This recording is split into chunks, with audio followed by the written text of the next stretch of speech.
Animal Farm by George Orwell. Chapter 1. Mr. Jones of the Manor Farm had locked the henhouses for the night, but was too drunk to remember to shut the popholes. With the ring of light from his lantern dancing from side to side, he lurched across the yard, kicked off his boots at the back door, drew himself a last glass of beer from the barrel in the scullery, and made his way up to bed, where Mrs. Jones was already snoring. As soon as the light in the bedroom went out, there was a stirring and a fluttering all through the farm buildings. Word had gone round during the day that old Major, the prize middle white boar, had had a strange dream on the previous night, and wished to communicate it to the other animals. It had been agreed that they should all meet in the big barn as soon as Mr. Jones was safely out of the way. Old Major, so he was called, though the name under which he had been exhibited was Willingdon Beauty, was so highly regarded on the farm that everyone was quite ready to lose an hour's sleep in order to hear what he had to say.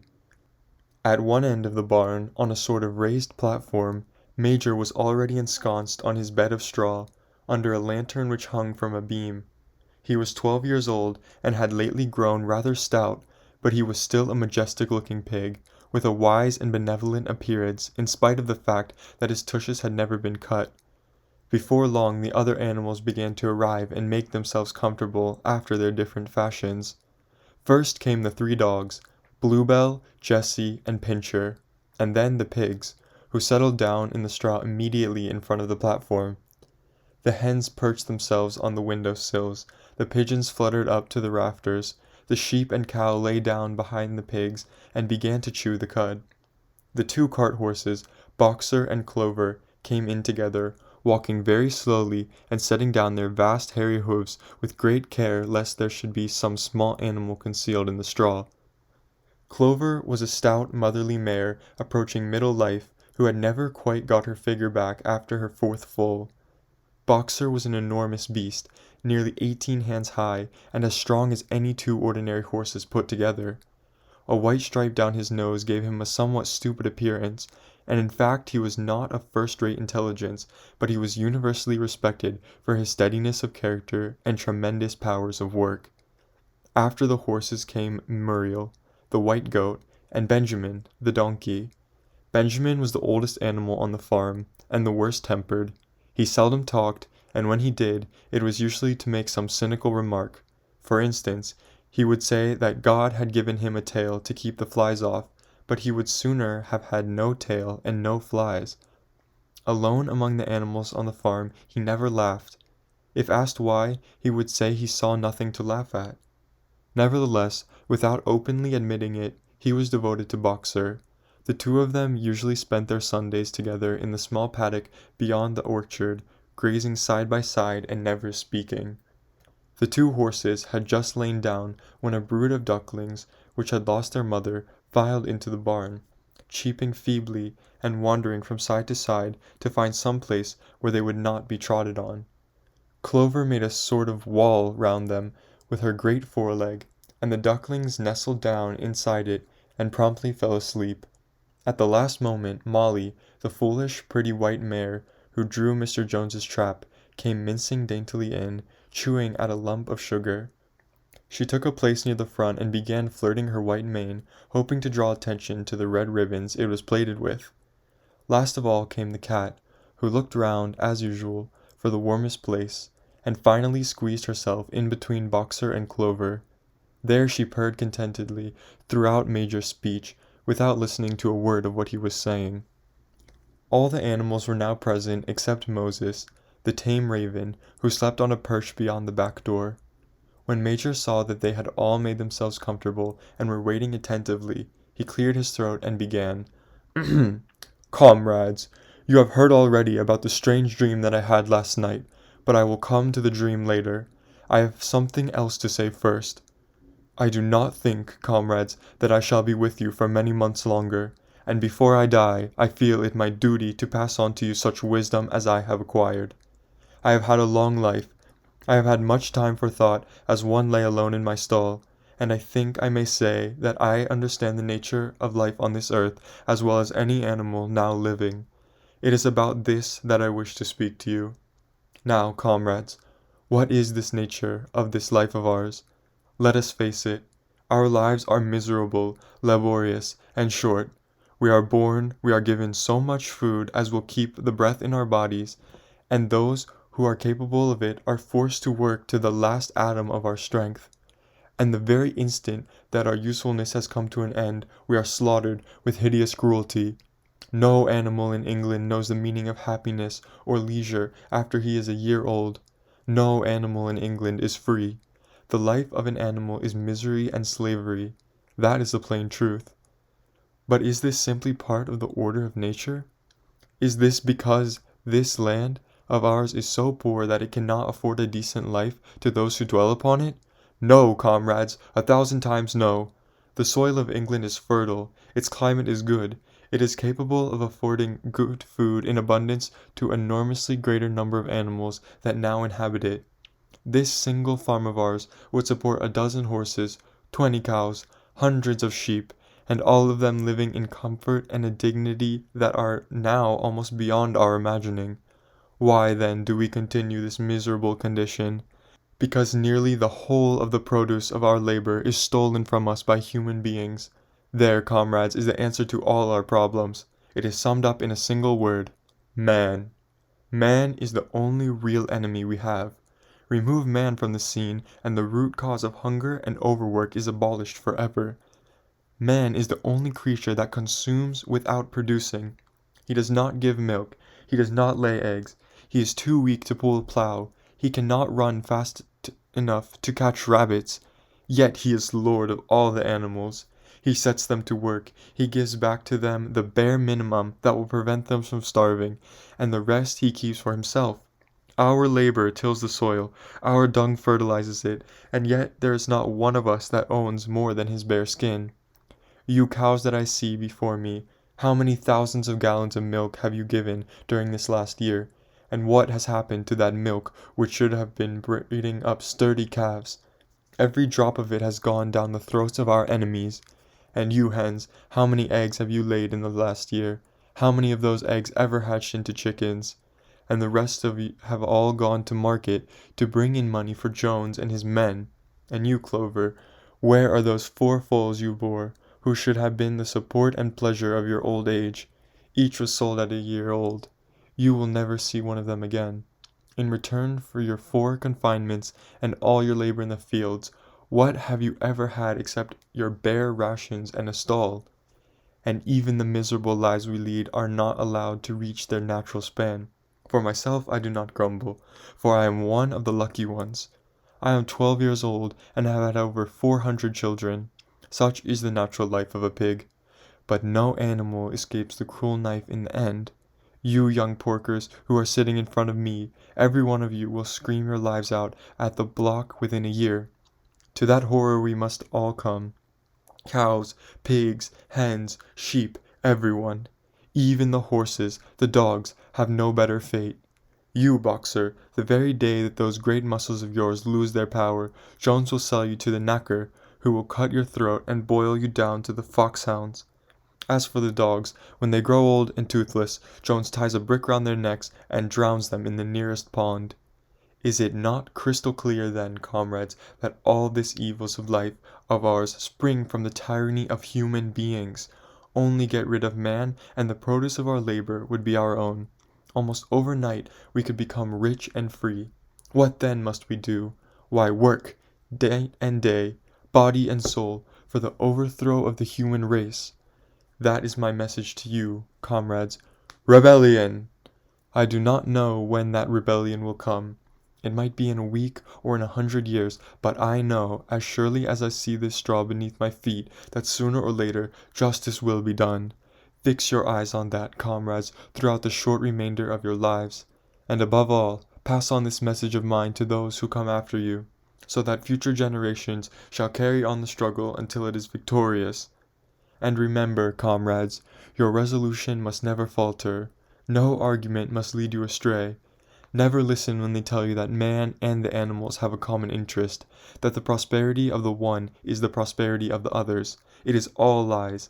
Man serves the interests of no creature except himself, and among us, animals Let there be perfect unity, perfect comradeship in the struggle.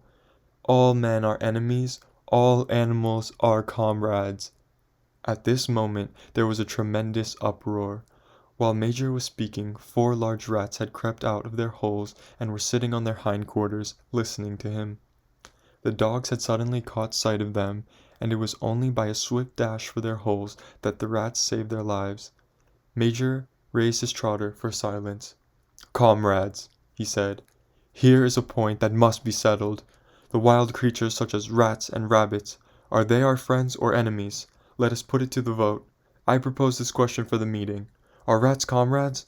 The vote was taken at once, and it was agreed by an overwhelming majority that rats were comrades. There were only 4 dissentients, the 3 dogs and the cat, who was afterwards discovered to have voted on both sides. Major continued, "I have little more to say. I merely repeat, remember always your duty of enmity toward man and all his ways. Whatever goes upon 2 legs is an enemy. Whatever goes upon 4 legs or has wings is a friend. And remember also that in fighting against man we must not come to resemble him. Even when you have conquered him, do not adopt his vices. No animal must ever live in a house, or sleep in a bed, or wear clothes, or drink alcohol, or smoke tobacco, or touch money, or engage in trade. All the habits of man are evil. And, above all, no animal must ever tyrannize over his own kind. Weak or strong, clever or simple, we are all brothers. No animal must ever kill any other animal. All animals are equal. And now, comrades, I will tell you about my dream last night. I cannot describe to you that dream. It was a dream of the earth as it will be when man has vanished. But it reminded me of something that I had long forgotten. Many years ago, when I was a little pig, my mother and the other sows used to sing an old song which they knew only the tune and the first 3 words. I had known that tune in my infancy, but had long since passed out of my mind. Last night, however, it came back to me in my dream. And what is more, the words of the song also came back, words, I am certain, which were sung by the animals of long ago, and have been lost to memory for generations. I will sing you that song now, comrades. I am old, and my voice is hoarse, but when I have taught you the tune, you can sing it better for yourselves. It is called Beasts of England. Old Major cleared his throat and began to sing. As he had said, his voice was hoarse, but he sang well enough, and it was a stirring tune, something between Clementine and La Cucaracha. The words ran, "Beasts of England, beasts of Ireland, beasts of every land and clime, hearken to my joyful tidings of the golden future time. Soon or late the day is coming, tyrant man shall be our throne, and the fruitful fields of England shall be trod by beasts alone. Rings shall vanish from our noses, and the harness from our back. Bit and spur shall rust forever, cruel whips no more shall crack. Riches more than mine can picture, wheat and barley, oats and hay, clover, beans, and mangel wurzels shall be ours upon that day. Bright will shine the fields of England, purer shall its waters be, sweeter yet shall blow its breezes on the day that sets us free. For that day we all must labor, through we die before it break. Cows and horses, geese and turkeys, all must toil for freedom's sake. Beasts of England, beasts of Ireland, beasts of every land and clime, hearken well and spread my tidings of the future golden time." The singing of the song threw the animals into the wildest excitement. Almost before Major had reached the end, they had begun singing it for themselves.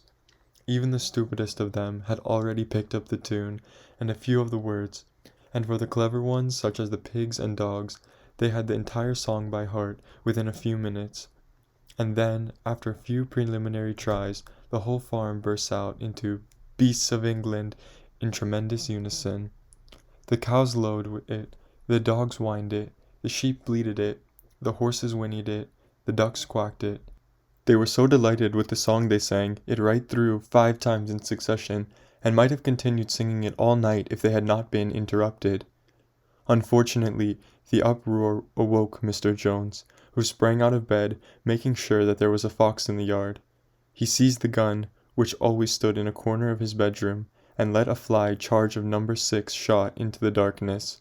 The pellets buried themselves in the wall of the barn, and the meeting broke up hurriedly. Everyone fled to his own sleeping place. The birds jumped onto their perches, the animals settled down in the straw, and the whole farm was asleep in a moment.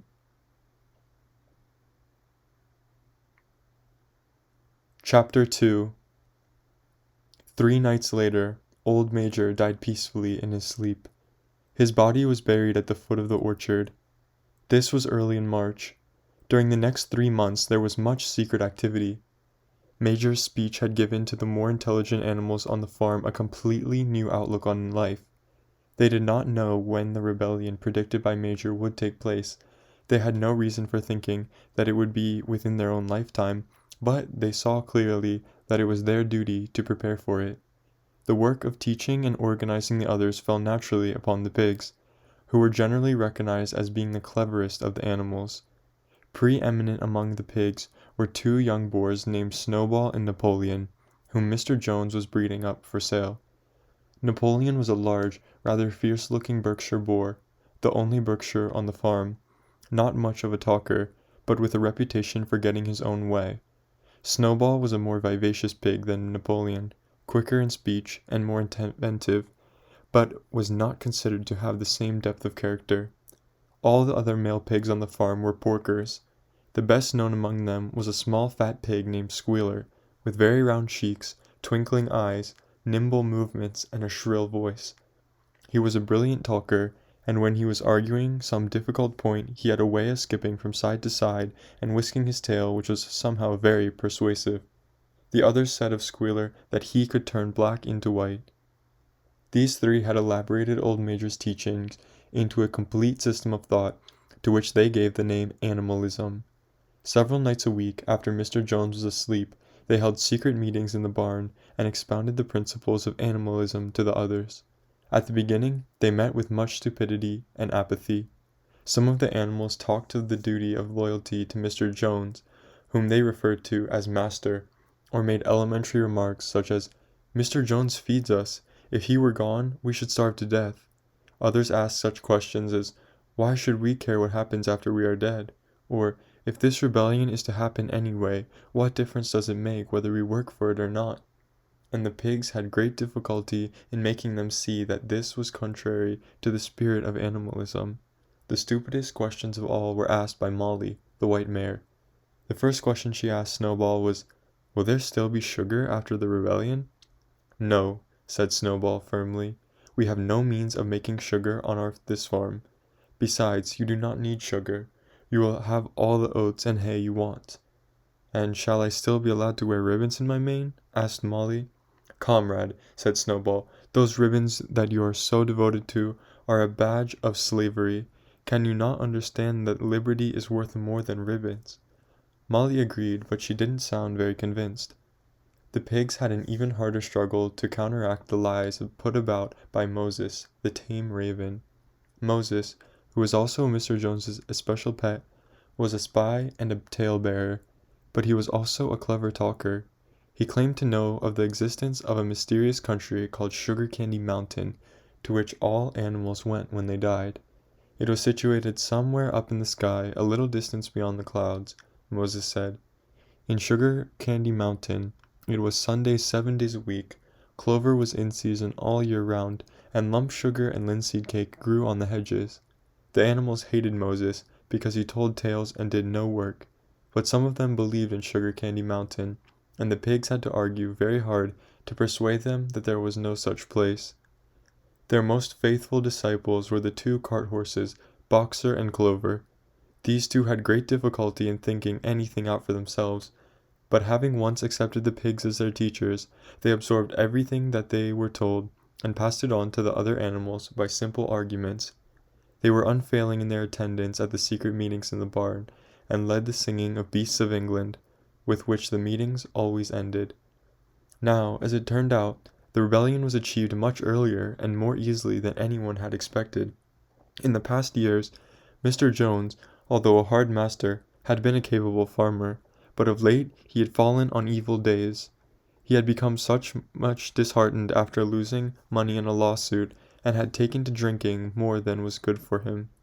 For whole days at a time he would lounge in his Windsor chair in the kitchen, reading the newspapers, drinking, and occasionally feeding Moses on crusts of bread soaked in beer. His men were idle and dishonest, the fields were full of weeds, the buildings wanted roofing, the hedges were neglected, and the animals were underfed. June came and the hay was almost ready for cutting. On Midsummer's Eve, which was a Saturday, Mr. Jones went into Willingdon, and got so drunk at the Red Lion that he did not come back till midday on Sunday. The men had milked the cows in the early morning, and then had gone out rabbiting, without bothering to feed the animals. When Mr. Jones got back, he immediately went to sleep on the drawing-room sofa, with the news of the world over his face, so that when evening came, the animals were still unfed. At last they could stand it no longer. One of the cows broke in the door of the store shed with her horn, and all the animals began to help themselves from the bins. It was just then that Mr. Jones woke up. The next moment he and his 4 men were in the store shed with whips in their hands, lashing out in all directions. This was more than the hungry animals could bear. With one accord, though nothing of the kind had been planted beforehand, they flung themselves upon their tormentors. Jones and his men suddenly found themselves being butted and kicked from all sides. The situation was quite out of their control. They had never seen an animal behave like this before, and this sudden uprising of creatures, whom they were used to thrashing and maltreating just as they chose, frightened them almost out of their wits. After only a moment or two, they gave up trying to defend themselves and took to their heels. A minute later, all 5 of them were in the full flight down in the cart track that led to the main road, with the animals pursuing them in triumph. Mrs. Jones looked out of the bedroom window, saw what was happening, hurriedly flung a few possessions into a carpet bag, and slipped out of the farm by another way. Moses sprang off his perch and flapped at her, croaking loudly. Meanwhile, the animals had chased Jones and his men out onto the road and slammed the 5-barred gate behind them, and so, almost before they knew what had happening, the rebellion had been successfully carried through. Jones was expelled, and the manor farm was theirs. For the first few minutes, the animals could hardly believe in their good fortune. Their first act was to gallop in a body right round the boundaries of the farm, as though to make quite sure that no human being was hiding anywhere upon it. Then they raced back to the farm buildings to wipe out the last traces of Jones's hatred reign. The harness room at the end of the stables was broken open. The bits, the nose rings, the dog chains, the cruel knives with which Mr. Jones had been used to castrate the pigs and lambs, were all flung down the well. The reins, the halters, the blinkers, the degrading nose-bags were thrown onto the rubbish fire, which was burning in the yard. So were the whips. All the animals capered with joy when they saw the whips going up in flames. Snowball also threw to the fire the ribbons with which the horses' manes and tails had usually been decorated on market days. Ribbons, he said, should be considered as clothes, which are the mark of a human being. All animals should go naked. When Boxer heard this, he fetched the small straw hat which he wore in summer to keep the flies out of his ears, and flung it on to the fire with rest. In a very little while, the animals had destroyed everything that reminded them of Mr. Jones. Napoleon then led them back to the store shed, and served out a double ration of corn to everyone, with 2 biscuits for each dog. Then they sang Beasts of England from end to end 7 times running, and after they settled down for the night and slept as they had never slept before. But they woke at dawn as usual, and suddenly remembering the glorious thing that had happened, they all raced out into the pasture together. A little way down the pasture there was a knoll that commanded a view of most of the farm. The animals rushed to the top of it, and gazed round them in the clear morning light. Yes, it was theirs. Everything that they could see was theirs. In the ecstasy of that thought they gambolled round and round. They hurled themselves into the air in great leaps of excitement. They rolled in the dew. They cropped mouthfuls of the sweet summer grass. They kicked up clods of the black earth and snuffed its rich scent. Then they made a tour of inspection of the whole farm, and surveyed with speechless admiration the ploughland, the hayfield, the orchard, the pool, the spinney. It was as though they had never seen these things before, and even now they could hardly believe that it was all their own. Then they filed back to the farm buildings and halted in silence outside the door of the farmhouse. That was theirs too, but they were frightened to go inside. After a moment, however, Snowball and Napoleon butted the door open with their shoulders, and the animals entered in a single file, walking through the utmost care for fear of disturbing anything. They tiptoed from room to room, afraid to speak above a whisper, and gazing with a kind of awe at the unbelievable luxury, at the beds of their feather mattresses, the looking-glasses, the horsehair sofa, the Brussels carpet, the lithograph of Queen Victoria over the drawing-room mantelpiece. They were just coming down the stairs when Molly was discovered to be missing. Going back, the others found that she had remained behind the best bedroom. She had taken a piece of the blue ribbon from Mrs. Jones' dressing table and was holding it against her shoulder and admiring herself in the glass in a very foolish manner. The others reproached her sharply, and they went outside. Some hams hanging in the kitchen were taken out for burial, and the barrel of beer in the scullery was stove in with a kick from Boxer's hoof. Otherwise, nothing in the house was touched. A unanimous resolution was passed on the spot that the farmhouse should be preserved as a museum. All were agreed that no animal must ever live there. The animals had their breakfast, and then Snowball and Napoleon called them together again. "Comrades," said Snowball, "it's 6:30, and we have a long day before us. Today we begin the hay harvest, but there is another matter that must be attended to first." The pigs now revealed that during the past 3 months they had taught themselves to read and write from an old spelling book which had belonged to Mr. Jones's children, and which had been thrown on the rubbish heap. Napoleon sent for pots of black and white paint and led the way down to the 5-barred gate that gave to the main road. Then Snowball, for it was Snowball who was best at writing, took a brush between the 2 knuckles of his trotter, painted out "Manor Farm" from the top bar of the gate, and in its place painted "Animal Farm." This was to be the name of the farm from now onwards. After this they went back to the farm buildings, where Snowball and Napoleon sent for a ladder, which they caused to be set against the end of the big barn. They explained that, by their studies of the past 3 months, the pigs had succeeded in reducing the principles of animalism to 7 commandments. These 7 commandments would now be inscribed on the wall. They would form an unalterable law by which all the animals on the farm must live forever after. With some difficulty, for it is not easy for a pig to balance himself on a ladder, Snowball climbed up and set to work, with Squealer a few rungs below him, holding the paint pot. The commandments were written on the tarred wall in great white letters that could be read 30 yards away. They ran thus: The 7 commandments. Whatever goes upon 2 legs is an enemy. Whatever goes upon 4 legs or has wings is a friend. No animal shall wear clothes. No animal shall sleep in a bed. No animal shall drink alcohol. No animal shall kill any other animal. All animals are equal. It was very neatly written, and except that friend was written friend, and one of the S's was the wrong way around, the spelling was correct all the way through. Snowball read it aloud for the benefit of the others. All the animals nodded in complete agreement, and the cleverer ones at once began to learn the commandments by heart. "Now, comrades," cried Snowball, throwing down the paintbrush, "to the hayfield. Let us make it a point of honor to get in the harvest more quickly than Jones and his men could do." But at this moment the 3 cows, who had seemed uneasy for some time, set up a loud lowing. They had almost not been milked for 24 hours, and their udders were almost bursting. After a little thought, the pigs sent for buckets and milked the cows fairly successfully, their trotters being well adapted to this task. Soon there were 5 buckets of frothing, creamy milk, at which many of the animals looked with considerable interest. "What is going to happen to all that milk?" someone said. "Jones used it sometimes to mix some of it in our mash," said one of the hens. "Never mind the milk, comrades," cried Napoleon, placing himself in front of the buckets. "That will be attended to.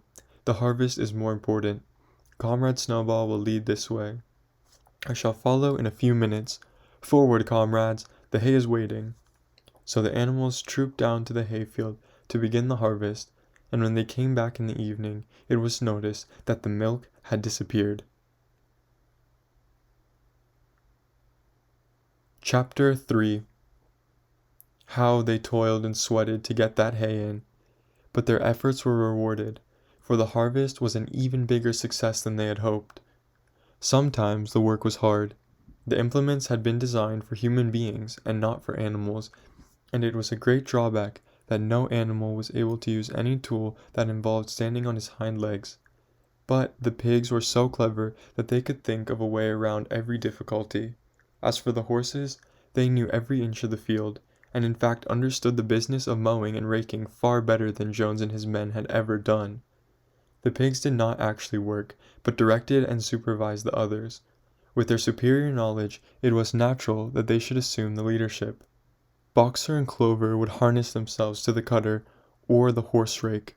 No bits or reins were needed in these days, of course, and tramped steadily round and round the field with a pig walking behind and calling out, "Gee up, comrade," or "Whoa back, comrade," as the case might be. And every animal, down to the humblest, worked at turning the hay and gathering it. Even the ducks and hens toiled to and fro all day in the sun, carrying tiny wisps of hay in their beaks. In the end, they finished the harvest in 2 days less than it had usually taken Jones and his men. Moreover, it was the biggest harvest that the farm had ever seen. There was no wastage whatsoever. The hens and ducks with their sharp eyes had gathered up the very last stalk, and not an animal on the farm had stolen so much as a mouthful. All through that summer the work on the farm went like clockwork. The animals were happy as they had never conceived it possible to be. Every mouthful of food was an acute, positive pleasure, now that it was truly their own food, produced by themselves and for themselves, not doled out to them by a grudging master. With the worthless parasitical human beings gone, there was more for everyone to eat. There was more leisure too.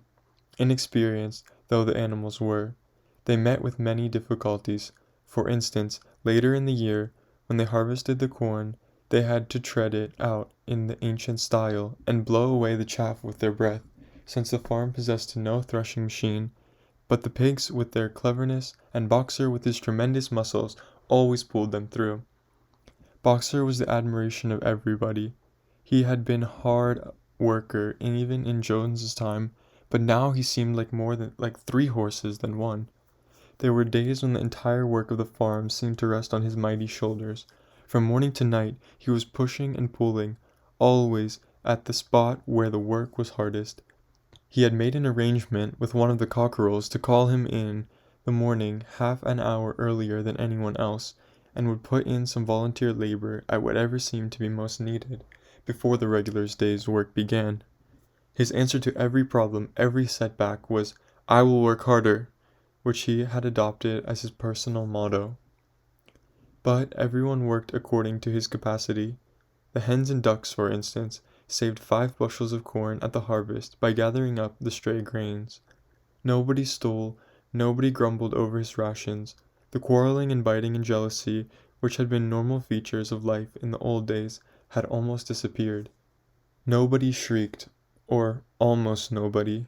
Molly, it was true, was not good at getting up in the mornings, and had a way of leaving work early on the ground that there was a stone in her hoof. And the behavior of the cat was somewhat peculiar. It was soon noticed that when there was work to be done, the cat would never be found. She would vanish for hours on end, and then reappear at meal times, or in the evening after work was over, as though nothing had happened. But she always made such excellent excuses, and purred so affectionately, that it was impossible not to believe in her good intentions. Old Benjamin, the donkey, seemed quite unchanged since the rebellion. He did his work in the same slow, obstinate way as he had done in Joseph's time, never shirking and never volunteering for extra work either. About the rebellion and its results he would express no opinion. When asked whether he was not happier now that Jones was gone, he would only say, "Donkeys live a long time. None of you has ever seen a dead donkey," and the others had to be content with this cryptic answer. On Sundays there was no work. Breakfast was an hour later than usual, and after breakfast there was a ceremony which was observed every week without fail. First came the hoisting of the flag. Snowball had found him in the harness room an old green tablecloth with Mrs. Jones's, and had painted on it a hoof and a horn in white. This was run up the flagstaff in the farmhouse garden every Sunday morning.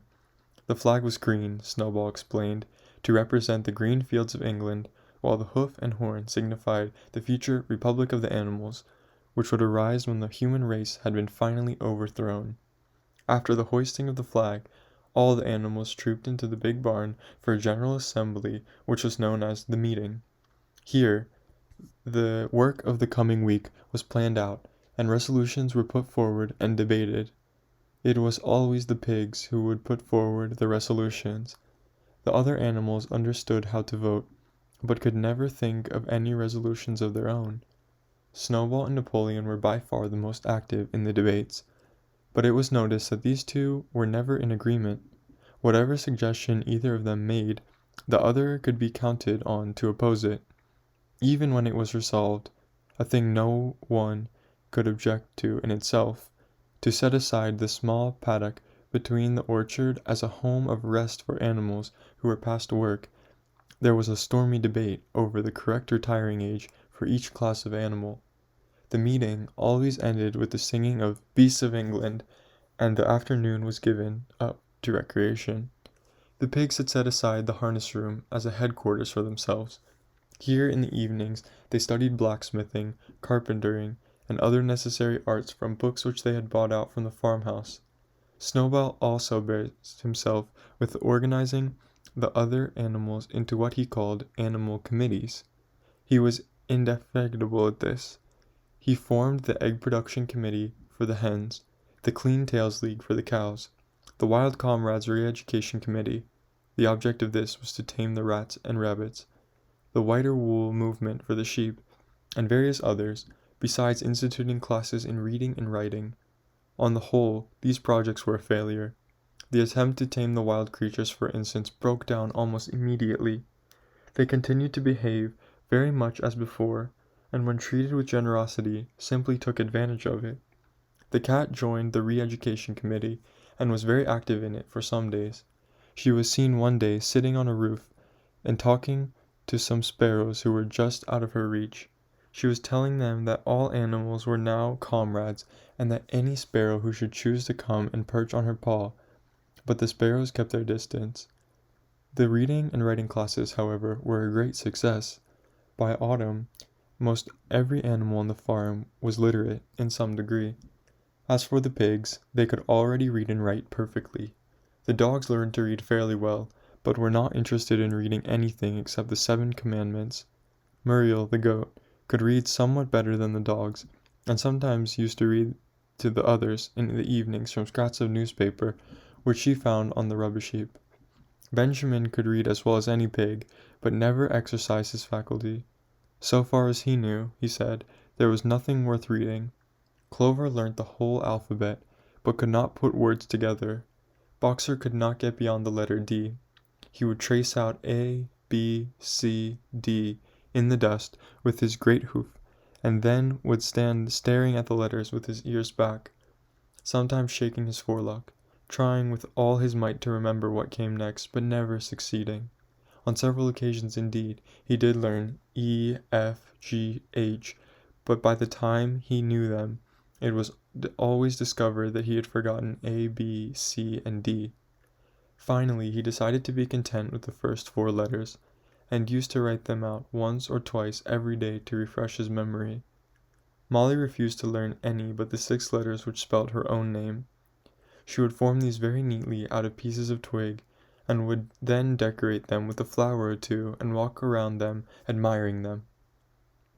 None of the animals on the farm could get further than the letter A.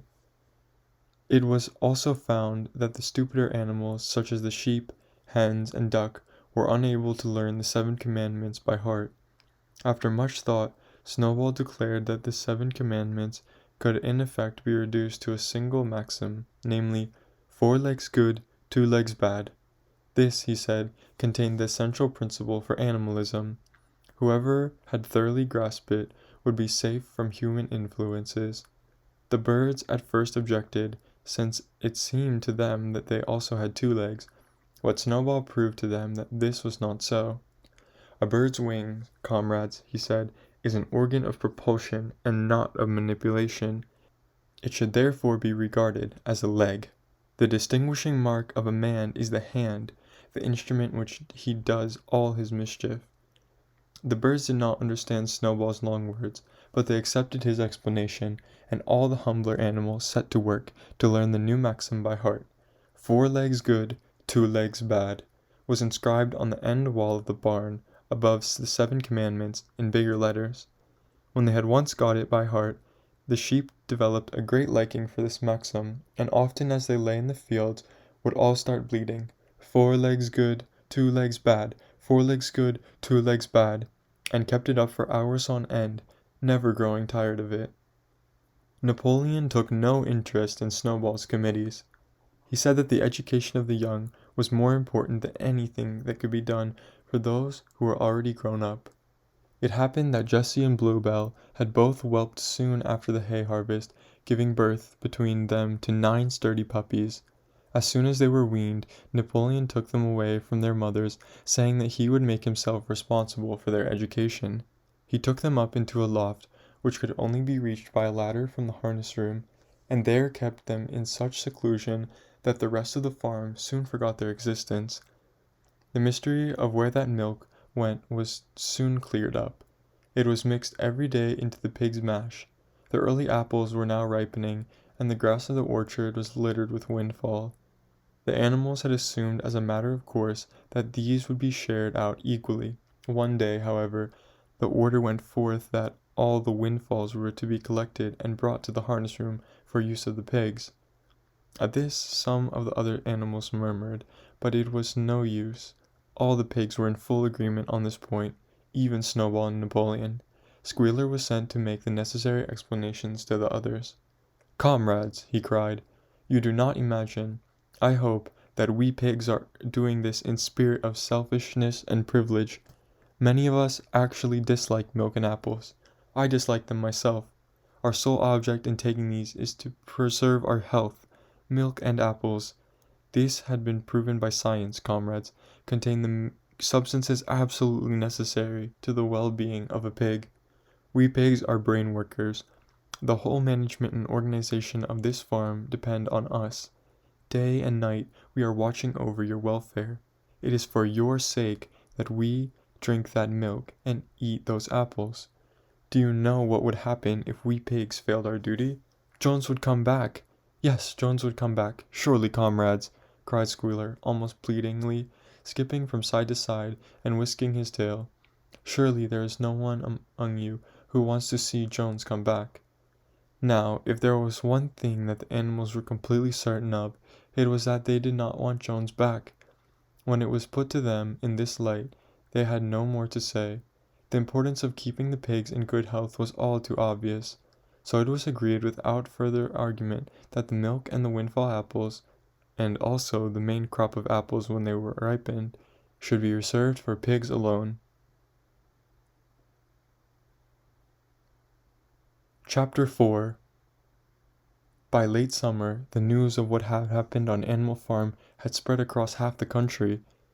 Every day Snowball and Napoleon sent out flights of pigeons, whose instructions were to mingle with the animals on neighboring farms, tell them the story of the rebellion, and teach them the tune of Beasts of England. Most of this time Mr. Jones had spent spitting at the table of the Red Lion at Windgate, complaining to anyone who would listen of the monstrous injustice he had suffered in being turned out of his property by a pack of good-for-nothing animals. The other farmers sympathized in principle, but they did not give him first much help. At heart, each of them was secretly wondering whether he could not somehow turn Jones's misfortune into his own advantage. It was lucky that the owners of the two farms which adjoined Animal Farm were on permanently bad terms. One of them, which was named Foxwood, was a large, neglected, old-fashioned farm, much overgrown by woodland, with all its pastures worn out and its hedges in a disgraceful condition. Its owner, Mr. Pilkington, was an easy-going gentleman farmer who spent most of his time in fishing or hunting according to the season. The other farm, which was called Pinchfield, was smaller and better kept. Its owner was a Mr. Frederick, a tough, shrewd man, perpetually involved in lawsuits, and with a name for driving hard bargains. These two disliked each other so much that it was difficult for them to come to any agreement, even in defense of their own interests. Nevertheless, they were both thoroughly frightened by the rebellion on Animal Farm, and very anxious to prevent their own animals from learning too much about it. At first they pretended to laugh, to scorn the idea of animals managing a farm for themselves. The whole thing would be over in a fortnight, they said. They put it about the animals on the manor farm. They insisted on calling it Manor Farm. They would not tolerate the name Animal Farm. Were perpetually fighting among themselves, and were also rapidly starving to death. When time passed and the animals had evidently not starved to death, Frederick and Pilkington changed their tune and began to talk of the terrible wickedness that now flourished on Animal Farm. It was given out that the animals were practiced cannibalism, tortured one another with red-hot horseshoes, and had their female in common. This was what came of the rebellion against the nature of laws, Frederick and Pilkington said. However, these stories were fully never believed. Rumors of wonderful farm, where the human beings had been turned out, and the animals managed their own affairs, continued to circulate in vague and distorted forms, and throughout their year a wave of rebelliousness ran through the countryside. Bulls which had always been tractable suddenly turned savage. Sheep broke down hedges and devoured their clover. Cows kicked the pail over. Hunters refused their fences and shot their riders on the other side. Above all, the tune and even the words of Beasts of England were known everywhere. It had spread with astonishing speed. The human beings could not contain their rage when they heard this song, though they pretended to think it merely ridiculous. They could not understand, they said, how even animals could bring themselves to sing such contemptible rubbish. Any animal caught singing it was given a flogging on the spot. And yet the song was irrepressible. The blackbirds whistled it in the hedges, the pigeons cooed it in the elms. It got into the din of the smithies, and the tune of the church bells, and when the human beings listened to it, they secretly trembled, hearing it in a prophecy of their future doom. In early October, when the corn was cut and stacked and some of it was already threshed, a flight of pigeons came whirling through the air, and alighted in the yard of Animal Farm in the wildest excitement. Jones and all his men, with a half-dozen of others from Foxwood and Pinchfield, had entered the 5-barred gate and were coming up the cart track that led to the farm. They were all carrying sticks, except Jones, who was marching ahead with a gun in his hands. Obviously they were going to attempt to recapture the farm. This had long been expected, and all the preparations had been made. Snowball, who had studied the old book of Julius Caesar's campaigns, which he had found in the farmhouse, was in charge of the defensive operations. He gave his orders quickly, and in a couple of minutes every animal was at his post. As the human beings approached the farm buildings, Snowball launched his first attack. All the pigeons, to the number of 35, flew to and fro over the men's heads and muted upon them from mid-air, and while the men were dealing with this, the geese, who had been hiding behind the hedge, rushed out and pecked viciously at the calves of their legs. However, this was only a light skirmishing maneuver intended to create a little disorder, and the men easily drove the geese off with their sticks. Snowball now launched his second line of attack. Muriel, Ben, and all the sheep, with Snowball at the head of them, rushed forward and prodded and butted the men with every side, while Benjamin turned around and lashed at them with his small hoofs. But once again the men, with their sticks and their hobnailed boots, were too strong for them, and suddenly, at a squeal from Snowball, which was the signal for retreat, all the animals turned and fled through the gateway into the yard. The men gave a shout of triumph. They saw, as they imagined, their enemies in flight, and they rushed after them in disorder. This was just what Snowball had intended. As soon as they were well inside the yard, the 3 horses, the 3 cows, and the rest of the pigs, who had been lying in ambush in the cowshed, suddenly emerged in their rear, cutting them off. Snowball now gave the signal for the charge. He himself dashed straight for Jones. Jones saw him coming, raised his gun, and fired. The pellets scored bloody streaks along Snowball's back, and the sheep dropped dead. Without halting for an instant, Snowball flung his 15-stone against Jones's leg. Jones was hurled into a pile of dung, and his gun flew out of his hands. But the most terrifying spectacle of all was Boxer, rearing up on his hind legs and striking out with his great iron hoofs like a stallion. His very first blow took a stable lad from Foxwood on the skull and stretched him lifeless in the mud. At the several men dropped their sticks and tried to run. Panic overtook them, and the next moment all the animals together were chasing them round and round the yard. They were gored, kicked, and bitten and trampled on. There was not an animal on the farm that did not take vengeance on them after his own fashion. Even the cat suddenly leapt off a roof onto a cowman's shoulders and sank her claws into his neck, at which he yelled horribly.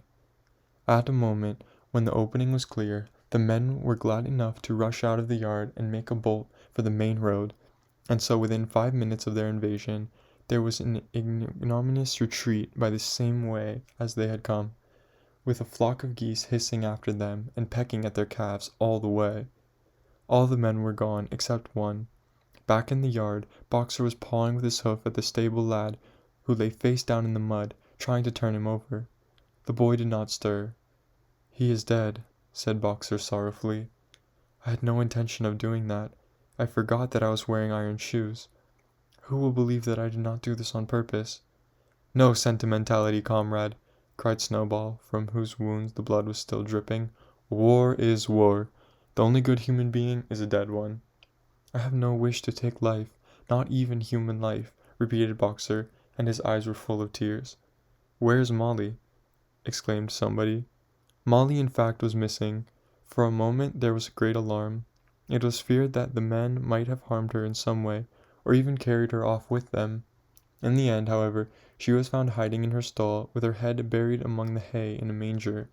She had taken to flight as soon as the gun went off, and when the others came back from looking for her, it was to find that the stable lad, who in fact was only stunned, had already recovered and made off. The animals had now reassembled in the wildest excitement, each recounting his own exploits in the battle at the top of his voice. An impromptu celebration of the victory was held immediately. The flag was run up, and "Beasts of England" was sung a number of times. Then the sheep who had been killed was given a solemn funeral, a hawthorn bush being planted on her grave. At the graveside, Snowball made a little speech, emphasizing the need for all animals to be ready to die for Animal Farm if need be. The animals decided unanimously to create a military decoration, Animal Hero, First Class, which was conferred there and then on Snowball and Boxer. It consisted of a brass medal. There were really some old horse brasses which had been found in the harness room, to be worn on Sundays and holidays. There was also Animal Hero, Second Class, which was conferred posthumously on the dead sheep. There was much discussion as to what the battle should be called. In the end it was named the Battle of the Cowshed, since that was where the ambush had been sprung. Mr. Jones's gun had been found lying in the mud, and it was known that there was a supply of cartridges in the farmhouse. It was decided to set the gun up at the foot of the flagstaff like a piece of artillery, and to fire it twice a year, once on October the 12th, the anniversary of the Battle of the Cowshed, and once on Midsummer Day, the anniversary of the rebellion.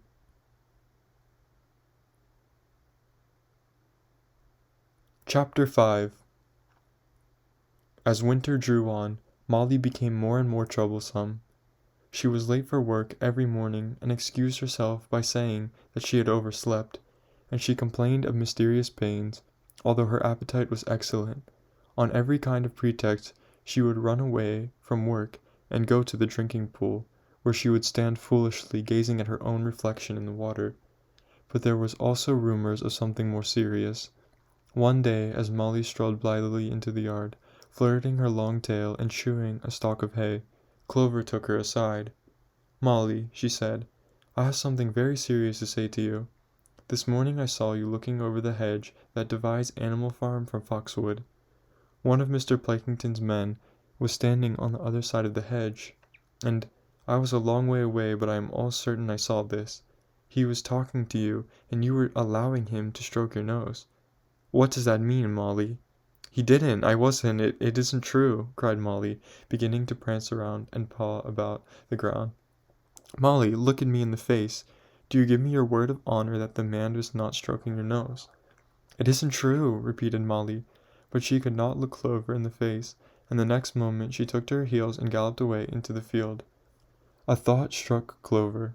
Without saying anything to the others, she went to Molly's stall and turned over the straw with her hoof.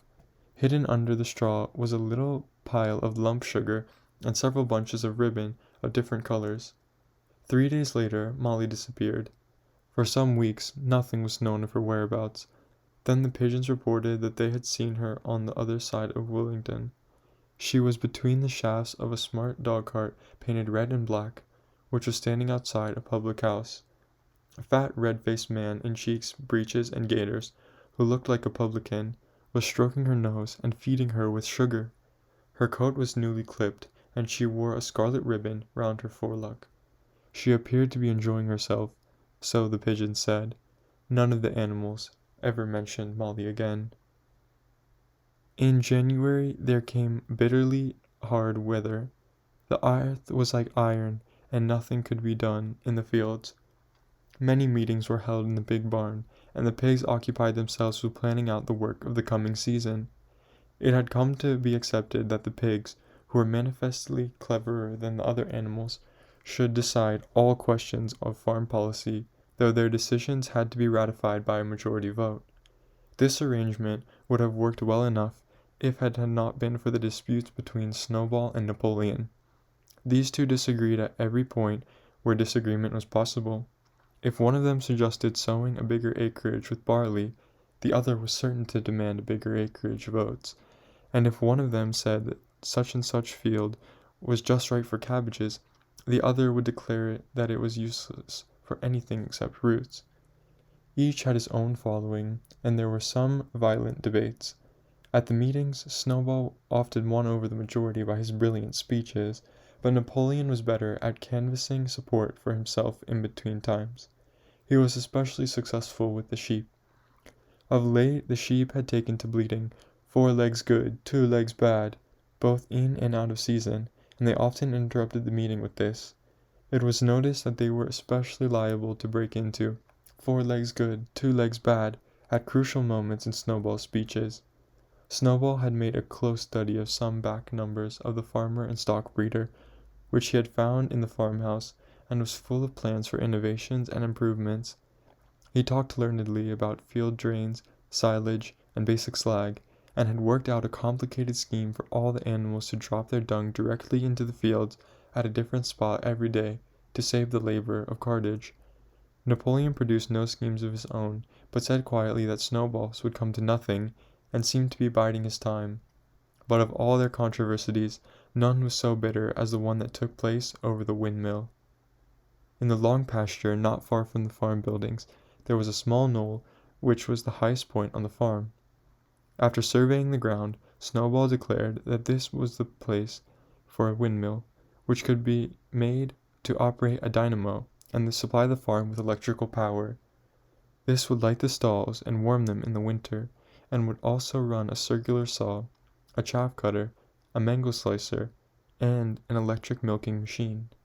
The animals had never heard of any of the things this kind before, for the farm was an old-fashioned one and had only the most primitive machinery, and they listened in astonishment while Snowball conjured up pictures of fantastic machines which would do their work for them while they grazed at their ease in the fields or improvised their minds with reading and conversation.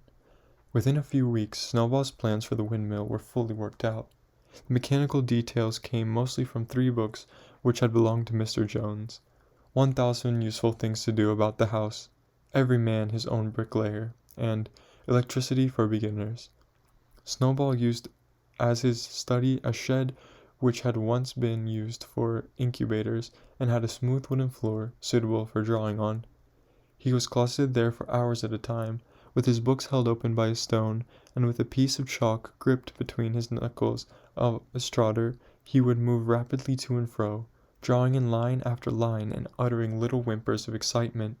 Gradually, the plans grew into a complicated mass of cranks and cogwheels, covering more than half the floor, which the other animals found completely unintelligible, but very impressive. All of them came to look at Snowball's drawings at least once a day. Even the hens and ducks came, and were at pains not to tread on the chalk marks. Only Napoleon held aloof. He declared himself against the windmill from the start. One day, however, he arrived unexpectedly to examine the plans. He walked heavily round the shed, looked closely at every detail of the plans, and snuffed at them once or twice, then stood for a little while contemplating them out of the corner of his eye.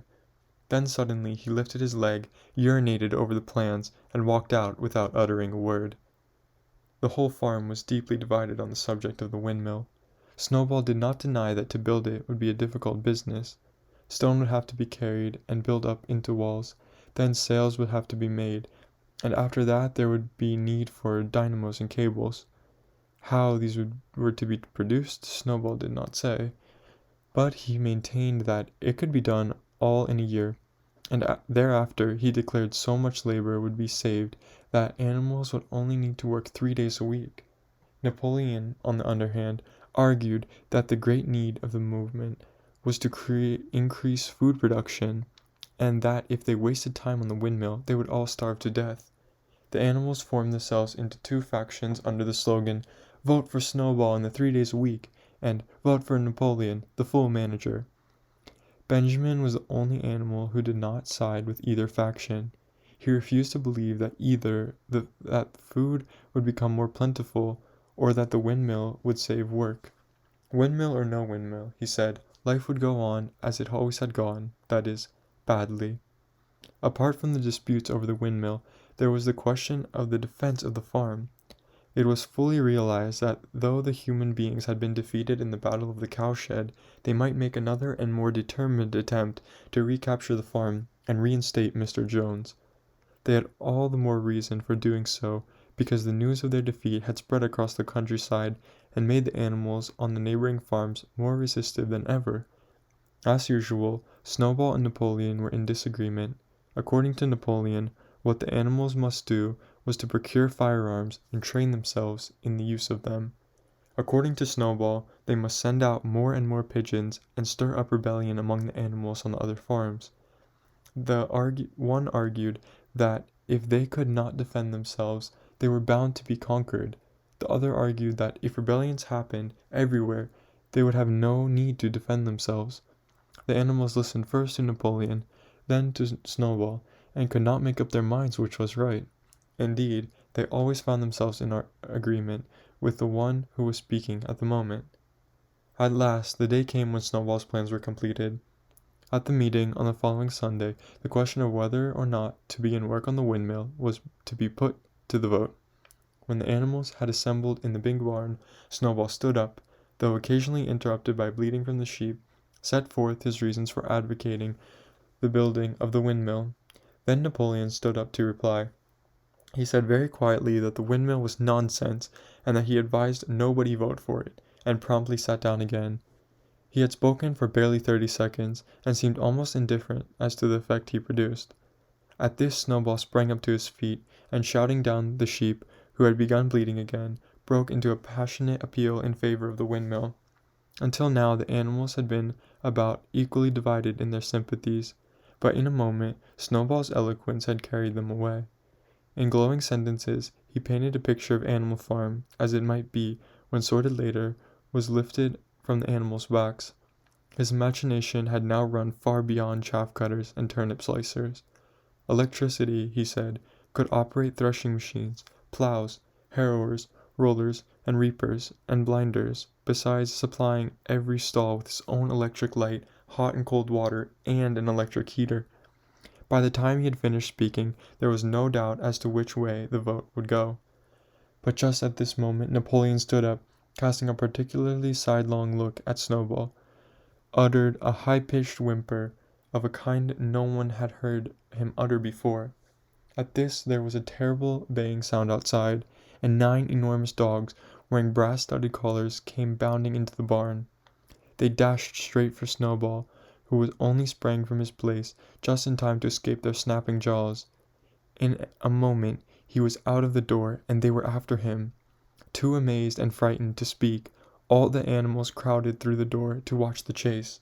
Snowball was racing across the long pasture that led to the road. He was running as only a pig can run, but the dogs were close on his heels. Suddenly he slipped, and it seemed certain that they had him. Then he was up again, running faster than ever. Then the dogs were gaining on him. One of them all but closed his jaws on Snowball's tail, but Snowball whisked it free just in time. Then he put an extra spur and, with a few inches to spare, slipped through a hole in the hedge and was seen no more. Silent and terrified, the animals crept back into a barn. In a moment the dogs came bounding back.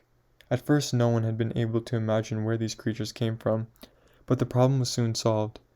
They were puppies whom Napoleon had taken away from their mothers and reared privately. Though not yet fully grown, they were huge dogs and as fierce as wolves. They kept close to Napoleon. It was noticed that they wagged their tails to him in the same way that other dogs had been used to do to Mr. Jones. Napoleon, with the dogs following him, now mounted to the raised portion of the floor where Major had previously stood to deliver his speech. He announced that from now on the Sunday morning meetings would come to an end. They were unnecessary, he said, and wasted time. In the future all questions relating to the working of the farm would be settled by a special committee of pigs, presided over by himself. These would meet in private, and afterwards communicate their decisions to others. The animals would still assemble on Sunday mornings to salute the flag, sing Beasts of England, and receive their orders for the week, but there would be no more debates. In spite of the shock that Snowball's expulsion had given them, the animals were dismayed by this announcement. Several of them would have protested if they could have found the right arguments. Even Boxer was vaguely troubled. He set his ears back, shook his forelock several times, and tried hard to marshal his thoughts, but in the end he could not think of anything to say. Some of the pigs themselves, however, were more articulate. 4 young porkers in the front row uttered shrill squeals of disapproval, and all 4 of them sprang to their feet and began speaking at once. But suddenly the dogs sitting round Napoleon let out deep menacing growls, and the pigs fell silent, and sat down again. Then the sheep broke out into a tremendous bleating of 4 legs good, 2 legs bad, which went on for nearly a quarter of an hour, and put an end to any chance of discussion. Afterwards Squealer was sent round the farm to explain the new arrangements to the others. "Comrades," he said, "I trust that every animal here appreciates the sacrifice that Comrade Napoleon has made in taking this extra labor upon himself. Do not imagine, comrades, that leadership is a pleasure. On the contrary, it is a deep and heavy responsibility. No one believes more firmly than Comrade Napoleon that all animals are equal. He would be only too happy to let you make your decisions for yourselves. But sometimes you might make the wrong decisions, comrades, and then where should we be? Suppose you had decided to follow Snowball with his moonshine of windmills. Snowball, who, as we know, was no better than a criminal." "He fought bravely at the Battle of Cowshed," said somebody. "Bravery is not enough," said Squealer. "Loyalty and obedience are more important. And as to the Battle of the Cowshed, I believe the time will come when we shall find that Snowball's part in it was much exaggerated. Discipline, comrades, iron discipline. That is what the watchword for us today. One false step and our enemies will be back upon us.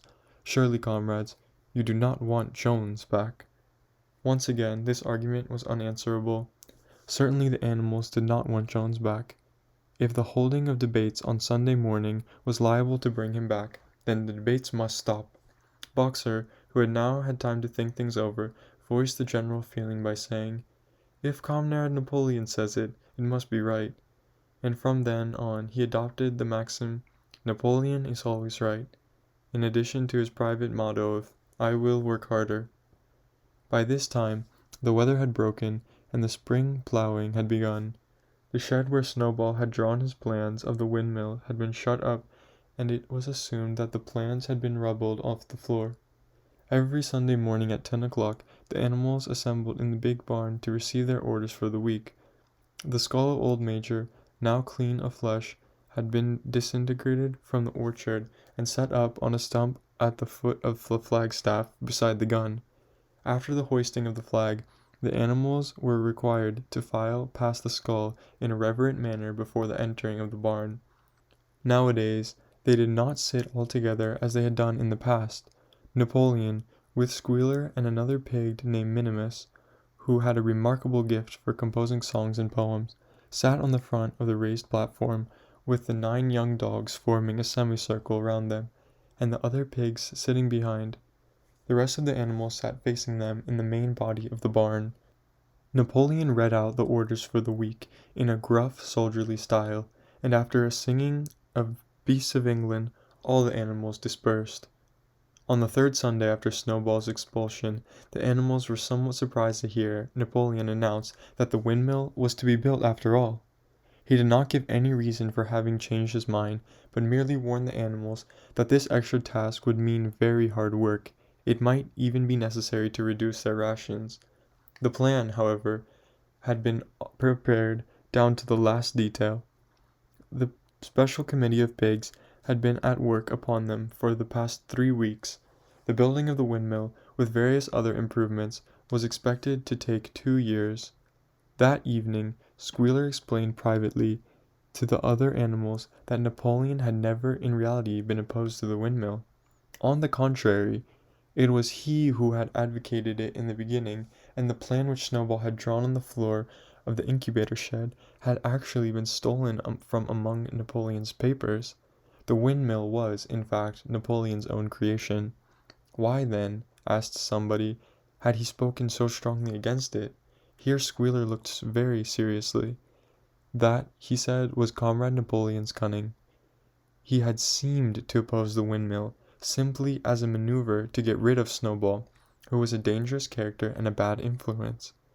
Now that Snowball was out of the way, the plan could go forward without his interference. This, said Squealer, was something called tactics. He repeated a number of times, "Tactics, comrades, tactics," skipping round and whisking his tail with a merry laugh. The animals were not certain what the word meant, but Squealer spoke so persuasively, and the 3 dogs who happened to be with him growled so threateningly, that they accepted his explanation without further questions. Chapter 6. All that year the animals worked like slaves, but they were happy in their work. They grudged no effort or sacrifice, well aware that everything that they did was for the benefit of themselves and those of their kind who would come after them, and not for a pack of idle, thieving human beings. Throughout the spring and summer they worked a 60-hour week, and in August Napoleon announced that there would be work on Sunday afternoons as well. This work was strictly voluntary, but any animal who absented himself from it would have his rations reduced by half.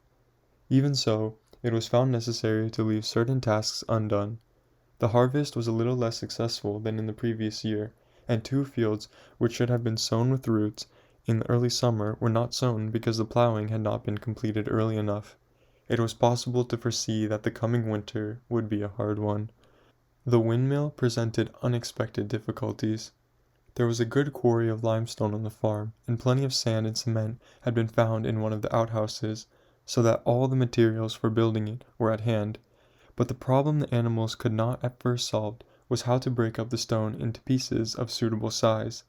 There seemed no way of doing this except with picks and crowbars, which no animal could use, because no animal could stand on his hind legs. After only weeks of vain effort did the right idea occur to somebody, namely to utilize the force of gravity. Huge boulders, far too big to be used as they were lying all over the bed of the quarry. The animals lashed ropes around these, then all together, cows, horses, sheep, any animal that could lay hold of the rope, even the pigs, sometimes joined in at critical moments. They dragged them with desperate slowness up the slope to the top of the quarry, where they were toppled over the edge to shatter to pieces below. Transporting the stone when it was once broken was comparatively simple. The horses carried it off in cart loads. The sheep dragged single blocks. Even Muriel and Benjamin yoked themselves into a governess cart and did their share. By late summer a sufficient store of stone had accumulated, and then the building began, under the superintendence of the pigs. But it was a slow, laborious process. Frequently it took a whole day of exhausting effort to drag a single boulder up to the top of the quarry, and sometimes when it was pushed over to the edge, it failed to break. Nothing could have been achieved without Boxer, whose strength seemed equal to that of the rest of the animals put together. When the boulder began to slip and the animals cried out in despair at finding themselves dragged down the hill, it was always Boxer who strained himself against the rope and brought the boulder to a stop. To see him toiling up the slope inch by inch, his breath coming fast, the tips of his hoofs clawing at the ground, and his great sides matted with sweat, filled everyone with admiration. Clover warned him sometimes to be careful not to overstrain himself, but Boxer would never listen to her. His two slogans, "I will work harder" and "Napoleon is always right," seemed to him a sufficient answer to all problems. He had made arrangements with the cockerel to call him 3/4 of an hour earlier in the mornings instead of half an hour.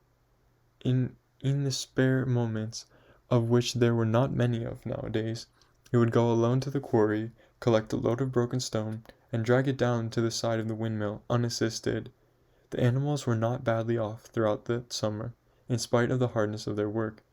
If they had no more food than they had had in Jones's day, at least they did not have less. The advantage of only having to feed themselves and not having to support 5 extravagant human beings as well was so great that it would have taken a lot of failures to outweigh it. And in many ways, the animal method of doing things was more efficient and saved labor. Such jobs as weeding, for instance, could be done with a thoroughness impossible to human beings. And again, since no animal now stole, it was unnecessary to fence off pastures from an arable land, which saved a lot of labor on the upkeep of hedges and gates. Nevertheless, as the summer wore on, various unforeseen shortages began to make themselves felt. There was need of paraffin oil, nails, string, dog biscuits, and iron for the horses' shoes, none of which could be produced on the farm. Later, there would also be need for seeds and artificial manures, besides various tools, and finally the machinery for the windmill. How these were to be produced, no one was able to imagine. One Sunday morning, when the animals assembled to receive their orders, Napoleon announced that he had decided upon a new policy. From now onwards, Animal Farm would engage in trade with the neighboring farms. Not, of course, for any commercial purposes, but simply in order to obtain certain materials which were urgently necessary. The needs of the windmill must override everything else, he said. He was therefore making arrangements to sell a stack of hay and part of the current year's wheat crop, and later on, if more money were needed, it would have to be made up by the sale of eggs, for which there would always be a market in Willingdon. The hens, said Napoleon, should welcome this sacrifice as their own special contribution toward the building of the windmill. Once again, animals were conscious of a vague uneasiness, never to have any dealings with human beings, never to engage in trade, never to make use of money. Had not these been among the earliest resolutions passed at the first triumph meeting, after Jones was expelled? All the animals remembered passing such resolutions, or at least they thought that they had remembered it. The 4 young pigs who had protested when Napoleon abolished the meetings raised their voices timidly, but they were promptly silenced by a tremendous growling from the dogs. Then, as usual, the sheep broke into 4 legs good, 2 legs bad. and the momentary awkwardness was smoothed over. Finally, Napoleon raised his trotter for silence and announced that he had already made the arrangements. There would be no need for any of the animals to come in contact with human beings, which would clearly be most undesirable. He intended to take the whole burden upon his own shoulders. A Mr. Whymper, a solicitor of living in Wimbledon, had agreed to act as an intermediary between Animal Farm and the outside world, and would visit the farm every Monday morning to receive his instructions. Napoleon ended his speech with his usual cry of "Long live Animal Farm!" and after singing of Beasts of England, the animals were dismissed. Afterwards, Squealer made a round of the farm and set the animals' minds at rest. He assured them that the resolution against engaging in trade and using money had never been passed or even suggested. It was pure imagination, probably traceable in the beginning to lies circulated by Snowball. A few animals still felt faintly doubtful, but Squealer asked them shrewdly, "Are you certain that this is not something that you have dreamed, comrades? Have any of you such records of resolution? Is it written down anywhere?" And since it was certainly true that nothing of the kind existed in writing, the animals were satisfied that they had been mistaken. Every Monday, Mr. Whymper visited the farm as had been arranged. He was a sly-looking little man with side whiskers, a solicitor in a very small way of business, but sharp enough to have realized earlier than anyone else in that Animal Farm would need a broker, and that the commissions would be worth having. The animals watched his coming and going with a kind of dread, and avoided him as much as possible. Nevertheless, the sight of Napoleon on all fours, delivering orders to Whymper, who stood on two legs, roused their pride and partly reconciled them to the new arrangement. Their relations with the human race were now not quite the same as they had been before. The human beings did not hate Animal Farm any less now that it was prospering. Indeed, they hated it more than ever. Every human being held it as an article of faith that the farm would go bankrupt sooner or later, and above all that the windmill would be a failure. They would meet in the public houses and prove to one another by means of diagrams that the windmill was bound to fall down, or that if it did stand up, then that it would never work. And yet, against their will, they had developed a certain respect for the efficiency with which the animals were managing their own affairs. One symptom of this was that they had begun to call Animal Farm by its proper name, and ceased to pretend that it was called the Manor Farm. They had also dropped their championship of Jones, who had given up hope of getting his farm back, and gone to live in another part of the country. Except through Whymper, there was as yet no contrast between Animal Farm and the outside world, but there were constant rumors that Napoleon was about to enter into a definite business agreement either with Mr. Pleckington of Foxwood or with Mr. Frederick of Pinchfield, but never, it was noticed, with both simultaneously. It was about this time that the pigs suddenly moved into the farmhouse and took up their residence there. Again Animal seemed to remember that a resolution against this had been passed in the early days, and again Squealer was able to convince them that this was not the case. It was absolutely necessary, he said, that the pigs, who were the brains of the farm, should have a quiet place to work in. It was also more suited to the dignity of the leader, for of late he had taken to speaking of Napoleon under the title of leader, to live in a house than a mere sty.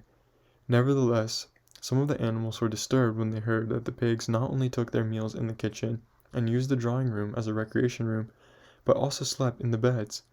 Boxer passed it off, as usual, with "Napoleon is always right," but Clover, who thought she remembered a definite ruling against beds, went to the end of the barn and tried to puzzle out of the 7 commandments which were inscribed there. Finding herself unable to read more than individual letters, she fetched Muriel. "Muriel," she said, "read me the 4th commandment. Does it not say something about never sleeping in a bed?" With some difficulty, Muriel spelt it out. "It says, 'No animal shall sleep in a bed with sheets,'" she announced finally. Curiously enough, Clover had not remembered that the 4th commandment mentioned sheets, but as it was there on the wall, it must have done so. and Squealer, who happened to be passing at this moment, attended by 2 or 3 dogs, was able to put the whole matter in its proper perspective. "You have heard them, then, comrades," he said, "that we pigs now sleep in the beds of the farmhouse. And why not? Did you not suppose, surely, that there was ever a ruling against beds? A bed merely means a place to sleep in. A pile of straw in a stall is a bed, properly regarded. The rule was against sheets, which are a human invention. We have removed the sheets from the farmhouse beds, and sleep between blankets. And very comfortable beds they are, too. But not more comfortable than we need, I can tell you, comrades, with all the brain work we have to do nowadays. You would not rob us of our repose, would you, comrades? You would not have us too tired to carry out our duties. Surely none of you would wish us to see Jones back." The animals reassured him on this point immediately, and no more was said about the pigs sleeping in the back farmhouse beds.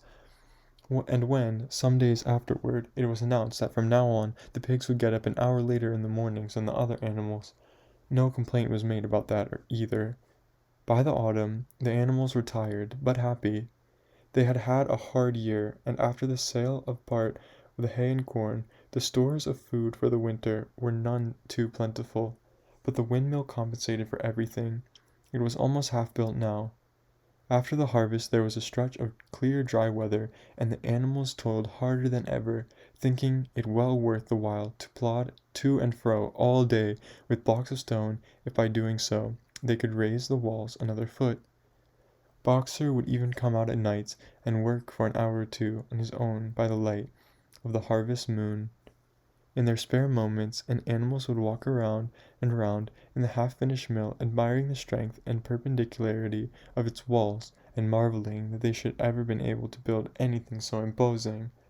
Only old Benjamin refused to grow enthusiastic about the windmill, though, as usual, he would utter nothing beyond the cryptic remark that donkeys live a long time. November came with raging southwest winds. Building had to stop because it was now too wet to mix the cement. Finally there came a night when the gale was so violent that the farm buildings rocked on their foundations, and several tiles were blown off the roof of the barn. The hens woke up squawking with terror, because they had all dreamed simultaneously of hearing a gun go off in the distance.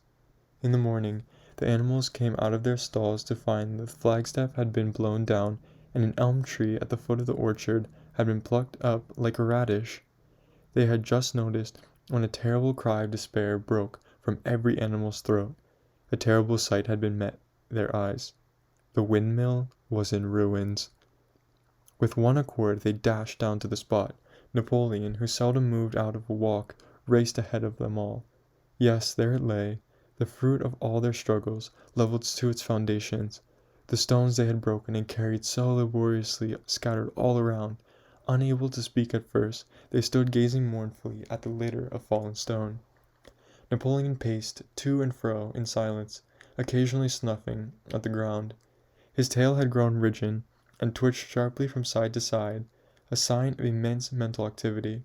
Suddenly he halted, as though his mind were made up. "Comrades," he said quietly, "do you know who is responsible for this?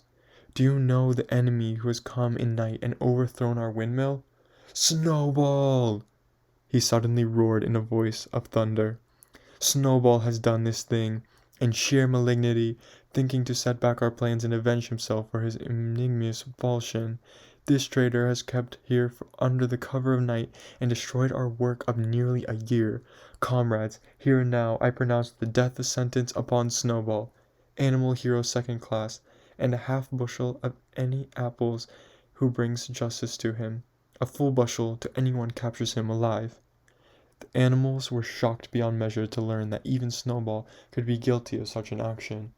There was a cry of indignation, and everyone began thinking out ways of catching Snowball if he should ever come back. Almost immediately the footprints of a pig were discovered in the grass at a little distance from the knoll. They could only be traced for a few yards, but appeared to lead into a hole in the hedge. Napoleon snuffed deeply at them and pronounced them to be Snowball's. He gave it as his opinion that Snowball had probably come from the direction of Foxwood Farm. "No more delays, comrades," cried Napoleon, when the footprints had been explained. "There is work to be done. This very moment we began rebuilding the windmill, and we will build all through the winter, rain or shine. We will teach this miserable traitor that he cannot undo our work so easily. Remember, comrades, there must be no alterations in our plan. They shall be carried out to the day. Forward, comrades! Long live the windmill! Long live Animal Farm! Chapter 7. It was a bitter winter. The stormy weather was followed by sleet and snow, and then by a hard frost which did not break till well into February. The animals carried on as best they could with the rebuilding of the windmill, well knowing that the outside world was watching them and that the envious human beings would rejoice and triumph if the wheel were not finished on time. Out of spite, the human beings pretended not to believe that it was a snowball who had destroyed the windmill. They said it had fallen down because the walls were too thin. The animals knew that this was not the case. Still, it had been decided to build the walls 3 feet thick this time instead of 18 inches before, which meant collecting much larger quantity of stones. For a long time the quarry was full of snowdrifts and nothing could be done. Some progress was made in the dry frosty weather that followed, but it was cruel work, and the animals could not feel so hopeful about it if they had felt once before. They were always cold, and usually hungry as well. Only Boxer and Clover never lost heart. Squealer made excellent speeches on the joy of service and the dignity of labor, but the other animals found more inspiration in Boxer's strength and his never-failing cry of, "I will work harder." In January, food fell short. The corn ration was drastically reduced, and it was announced that an extra potato ration would be issued to make up for it. Then it was discovered that the greater part of the potato crop had been frosted to the clamps, which had not been covered thickly enough. The potatoes had become soft and discolored, and only a few were edible. For days at a time the animals had nothing to eat but chaff and mangles. Starvation seemed to stare them in the face. It was vitally necessary to conceal this fact from the outside world. Emboldened by the collapse of the windmill, the human beings were inventing fresh lies about Animal Farm. Once again, it was being put out that all the animals were dying of famine and disease, and that they were continually fighting among themselves, and had resorted to cannibalism and infanticide. Napoleon was well aware of the bad results that might follow if the real facts of the food situation were known, and he decided to make use of Mr. Whymper to spread the contrary impression. Hitherto, the animals had had little or no contact with Whymper on his weekly visits. Now, however, a few selected animals, mostly sheep, were instructed to remark casually in his hearing that rations had been increased. In addition, Napoleon ordered the almost empty bins in the store shed to be filled nearly to the brim with sand, which was then covered up with what remained of grain and meal. On some suitable pretext, Whymper was led through the store shed and allowed to catch a glimpse of the bins. He was deceived, and continued to report to the outside world that there was no food shortage on Animal Farm. Nevertheless, toward the end of January, it became obvious that it would be necessary to produce some more grain from somewhere. In these days Napoleon rarely appeared in public, but spent all his time in the farmhouse, which was guarded at each door by fierce-looking dogs. When he did emerge, it was a ceremonial manner, with an escort of 6 dogs, who closely surrounded him, and growled if anyone came too near. Frequently he did not appear on Sunday mornings, but issued his orders through one of the other pigs, usually Squealer. One Sunday morning, Squealer announced that the hens, who had just come to lay again, must surrender their eggs. Napoleon had accepted, through Whymper, a contract for 400 eggs a week. The price of these would pay for enough grain and meal to keep the farm going till summer came on and conditions were easier. When the hen heard this, they raised a terrible outcry. They had been warned earlier that this sacrifice might be necessary, but had not believed that it would really happen. They were just getting their clutches ready for the spring sitting, and they protested that to take their eggs away now was murder. For the first time since the expulsion of Jones, there was something resembling rebellion. Led by the 3 young black Minorca pullets, the hens made a determined effort to thwart Napoleon's wishes. Their method was to fly up to the rafters and lay their eggs there, which smashed to pieces on the floor. Napoleon acted swiftly and ruthlessly. He ordered the hens' rations to be stopped, and decreed that any animal giving so much as grain of corn to a hen should be punished by death. The dogs saw to it that these orders were carried out. For 5 days the hens held out. Then they capitulated and went back to their nesting boxes. 9 hens had died in the meantime. Their bodies were buried in the orchard, and it was given out that they had died of coccidiosis. Whymper heard nothing of this affair, and the eggs were duly delivered, a grocer's van driving up to the farm once a week to take them away. All this while no more had been seen of Snowball. He was rumored to be hiding on one of the neighboring farms, either Foxwood or Pinchfield. Napoleon was by this time on slightly better terms with the other farmers than before. It happened that there were in the yard a pile of timber which had been stacked there 10 years earlier, with a beachy spine was cleared. It was well seasoned, and Whymper had advised Napoleon to sell it. Both Mr. Pleckington and Mr. Frederick were anxious to buy it. Napoleon was hesitating between the two, unable to make up his mind. It was noticing that whenever he seemed on the point of coming to an agreement with Frederick, Snowball was declared to be hiding at Foxwood, while, when he inclined toward Pleckington, Snowball was said to be at Pinchfield. Suddenly, early in the spring, an alarming thing was discovered. Snowball was secretly frequenting the farm by night. The animals were so disturbed that they could hardly sleep in their stalls. Every night, it was said, he came creeping in under the cover of darkness and performed all kinds of mischief. He stole the corn, he upset the milk pails, he broke the eggs, he trampled the seed beds, he gnawed the bark off the fruit trees. Whenever anything went wrong, it became usual to attribute it to Snowball. If a window was broken, or a drain was blocked up, someone was certain to say that Snowball had come in the night and done it. And when the key of the store shed was lost, the whole farm was convinced that Snowball had thrown down the well. Curiously enough, they went back on believing this after the mislaid key was found under a sack of meal. The cows declared unanimously that Snowball crept into their stalls and milked them in their sleep. The rats, which had been troublesome that winter, were also said to be in league with Snowball. Napoleon decreed that there should be a full investigation into Snowball's activities. With his dogs in attendance, he set out and made a careful tour of inspection of the farm buildings, the other animals following at a respectful distance. At every few steps, Napoleon stopped and snuffed the ground for traces of Snowball's footsteps, which he said he could detect by the smell.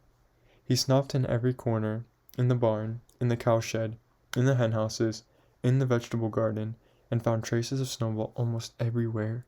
He would put his snout to the ground, give several deep sniffs, and exclaim in a terrible voice, "Snowball! He has been here. I can smell him distinctly." And at the word Snowball, all the dogs let out blood-curdling growls and showed their side teeth. The animals were thoroughly frightened. It seemed to them as though Snowball were some kind of invisible influence, pervading the air about them and menacing them with all kinds of dangers. In the evening, Squealer called them together, with an alarmed expression on his face, told them that he had some serious news to report. "Comrades," cried Squealer, making little nervous skips, "a most terrible thing has been discovered. Snowball has sold himself to Frederick of Pinchfield Farms, who is now plotting to attack us and take our farm away from us. Snowball is to act as his guide when the attack begins. But there is worse than that. We had thought Snowball's rebellion was caused simply by his vanity and ambition. But we were wrong, comrades.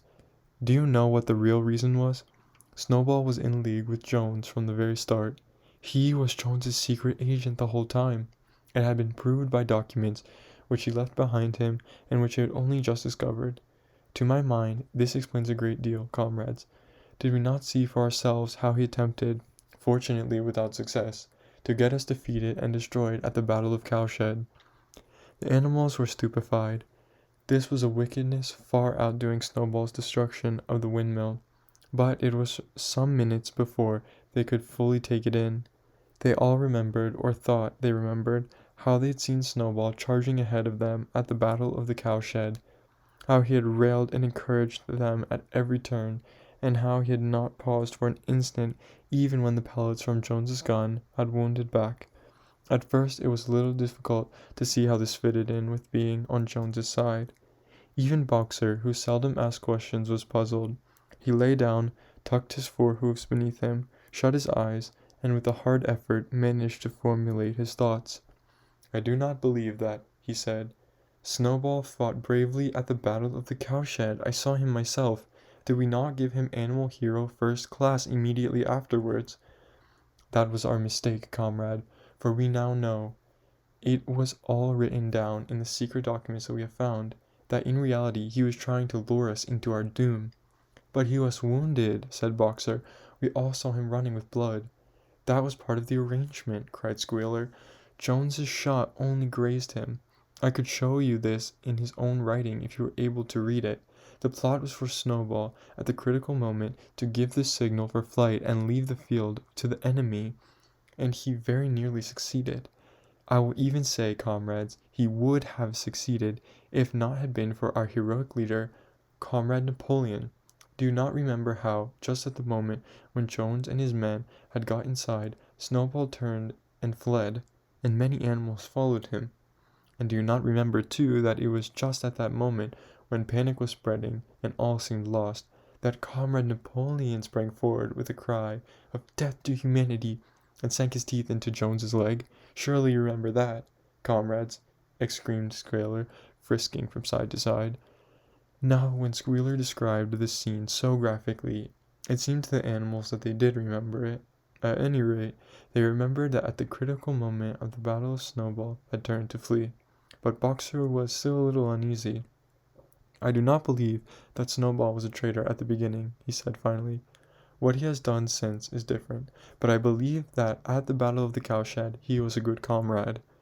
"Our leader, Comrade Napoleon," announced Squealer, speaking very slowly and firmly, "has stated categorically, comrade, that Snowball was Jones's agent from the very beginning, yes, and long before the rebellion was ever thought of." "Ah, that is different," said Boxer. "If Comrade Napoleon says it, it must be right." "That is the true spirit, comrade," cried Squealer, but it was noticed he cast a very ugly look at Boxer with his little twinkling eyes. He turned to go, then paused and added impressively, "I warn every animal on this farm to keep his eyes very wide open, for we have reason to think that some of Snowball's secret agents are lurking among us this moment." 4 days later, in the late afternoon, Napoleon ordered all the animals to assemble in the yard. When they were all gathered together, Napoleon emerged from the farmhouse, wearing both his medals, for he had recently awarded to himself Animal Hero First Class and Animal Hero Second Class, with his 9 huge dogs frisking round him and uttering growls that sent shivers all down the animal spines. They all cowered silently in their places, seeming to know in advance that something terrible was about to happen. Napoleon stood sternly surveying his audience. Then he uttered a high-pitched whimper. Immediately the dogs bounded forward, seized 4 of the pigs by the ear, and dragged them, squealing with pain and terror, to Napoleon's feet.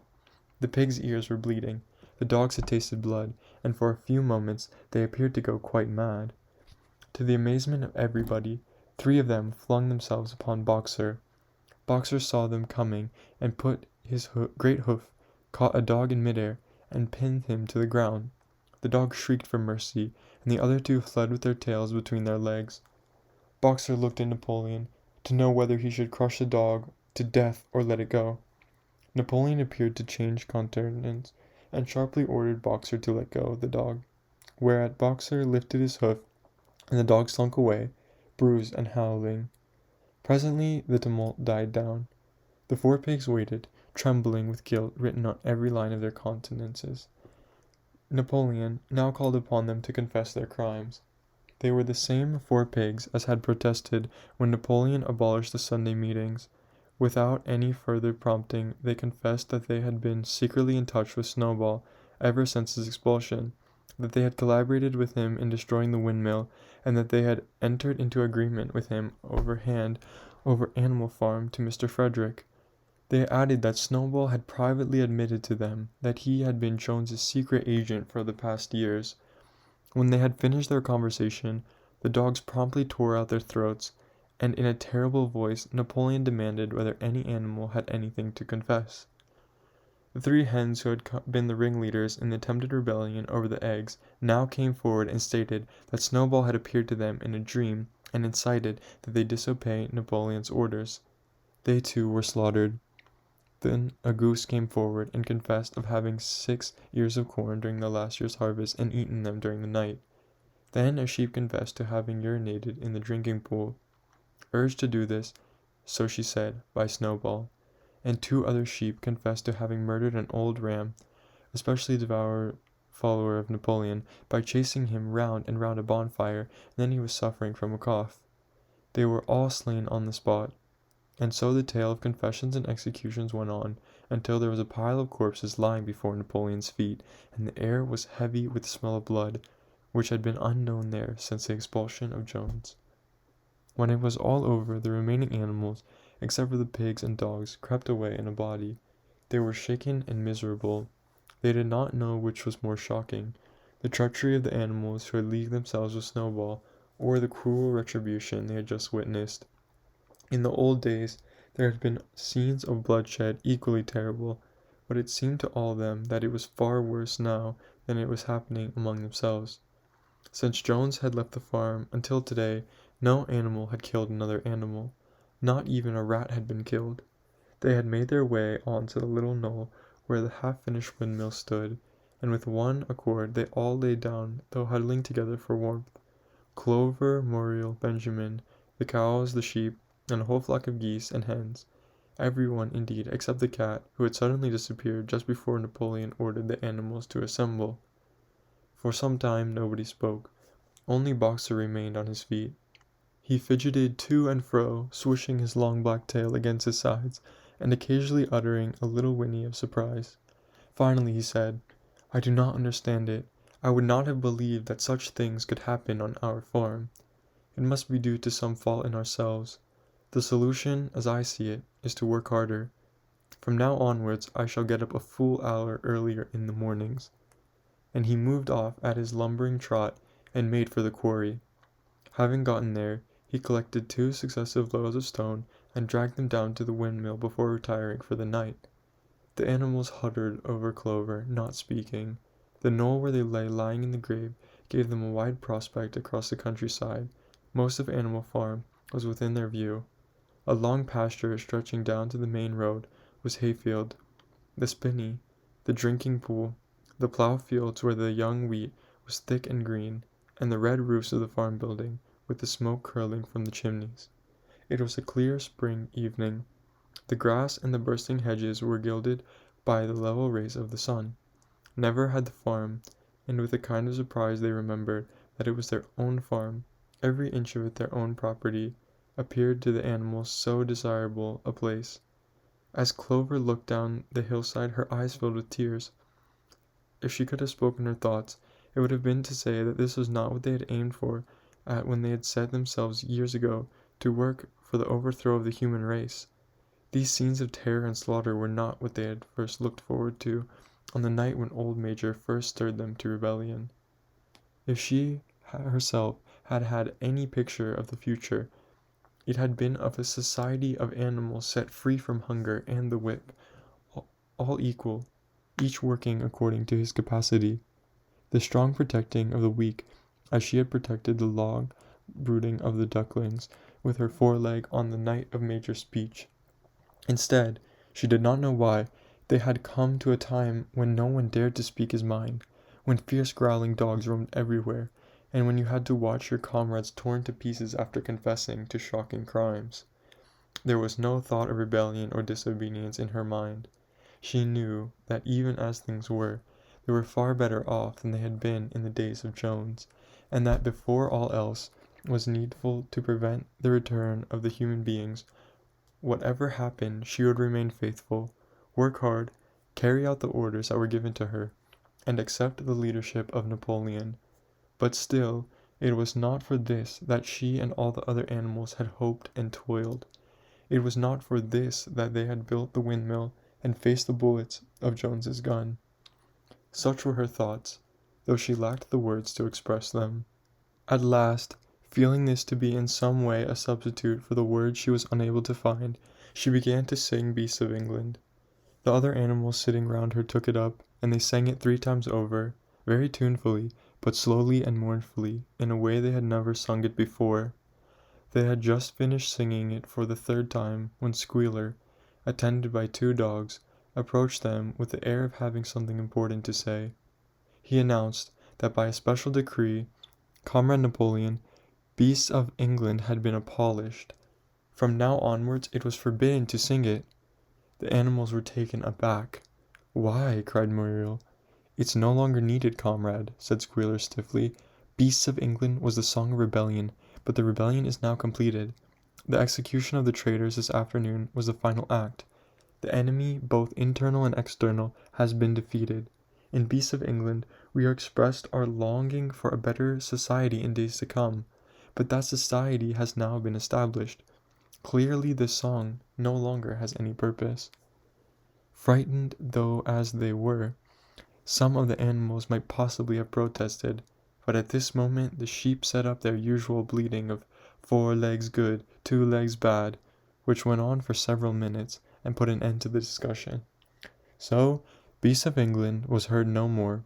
In its place Minimus, the poet, had composed another song, which began, Animal farm, never through me shalt thou come to harm, and this was sung every Sunday morning after the hoisting of the flag. But somehow neither of the words nor the tune ever seemed to make the animals come up to Beasts of England.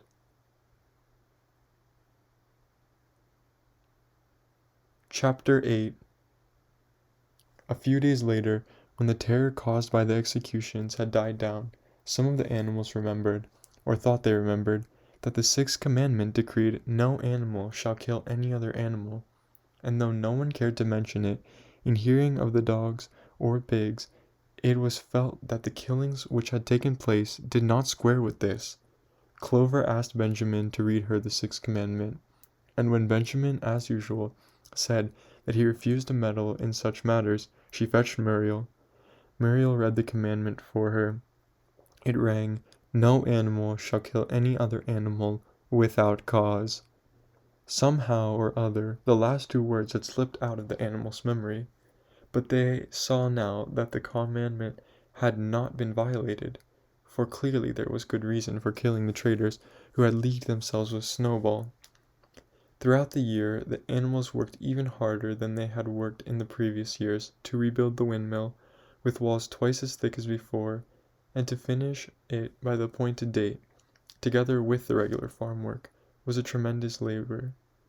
There were times when it seemed to the animals that they worked longer hours and fed no better than they had in Jones's day. On Sunday mornings, Squealer, holding down a long strip of paper with his trotter, would read out to them the lists of figures proving that the production of every class of foodstuff had increased by 200%, 300%, or 500%, as the case might be.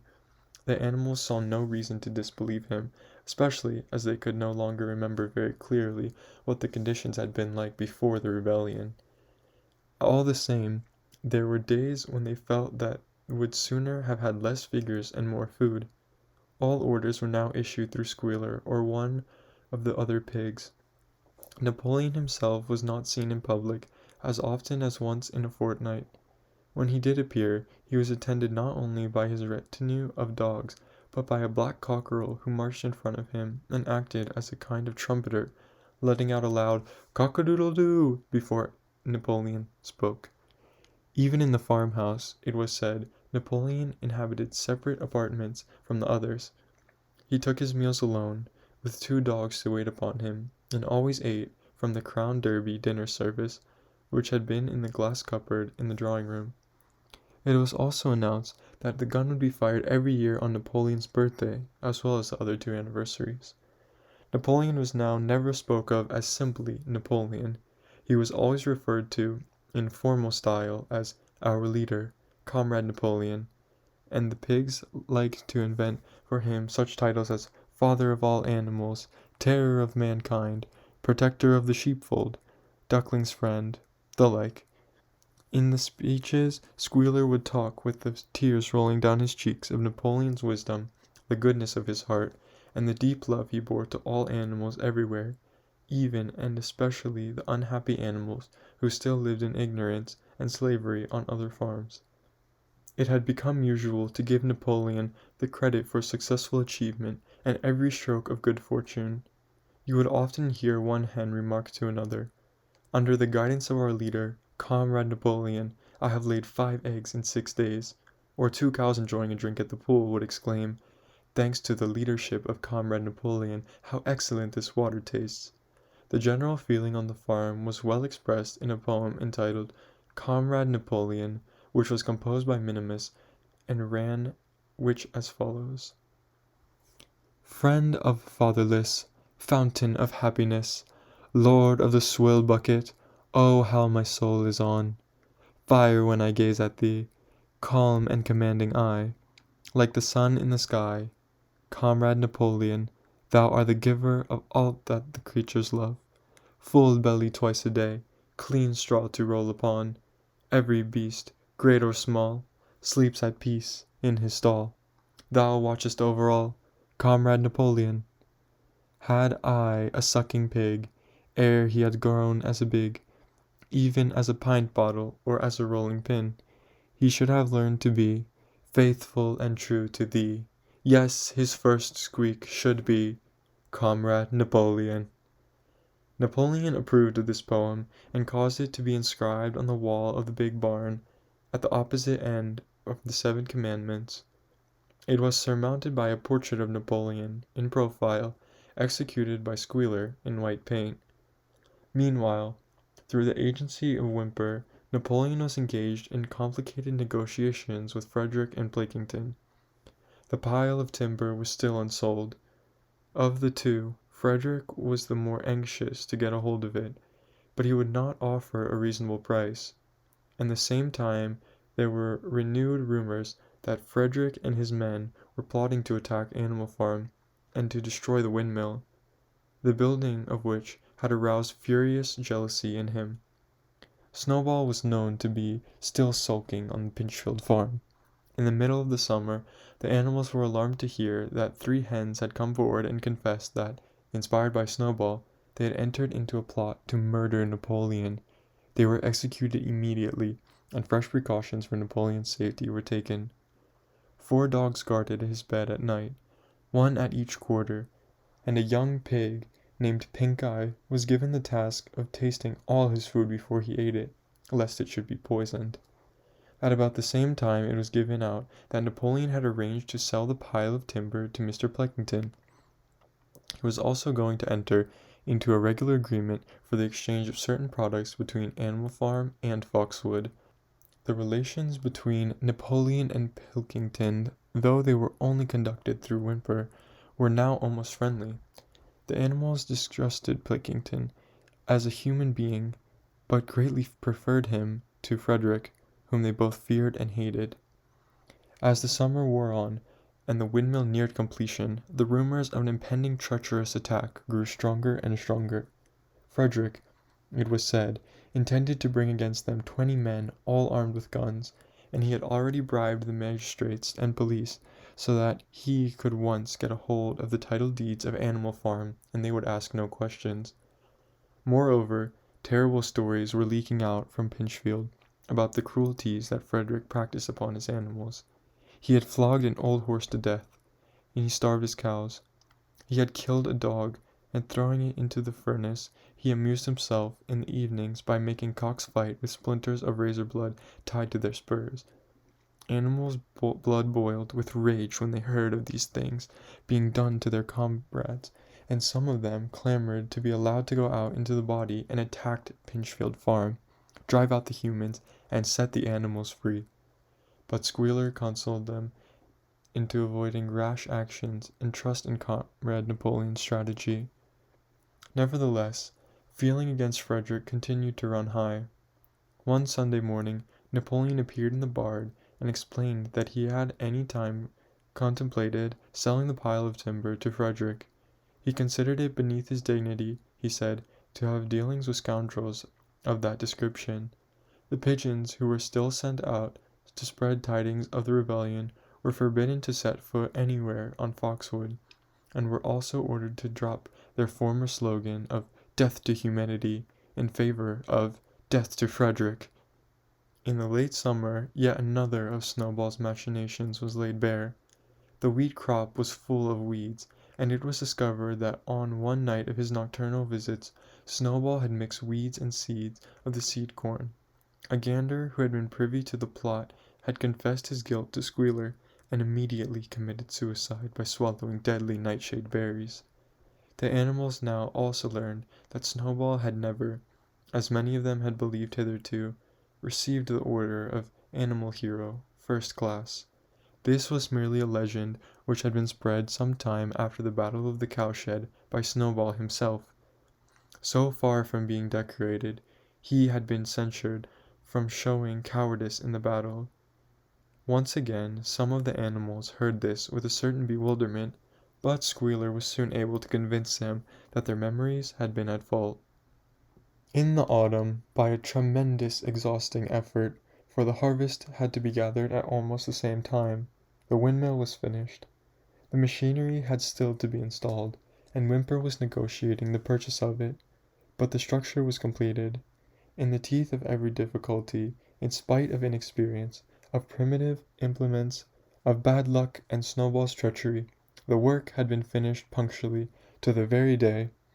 Tired out but proud, the animals walked round and round their masterpiece, which appeared even more beautiful in their eyes than when it had built the first time. Moreover, the walls were twice as thick as before. Nothing short of explosives would lay them down low this time. And when they thought of how they had labored, what discouragements they had overcome, and how enormous difference that it would be made in their lives when the sails were turning and the dynamos running, when they thought of all this, their tiredness forsook them, and they gamboled round and round the windmill, uttering cries of triumph.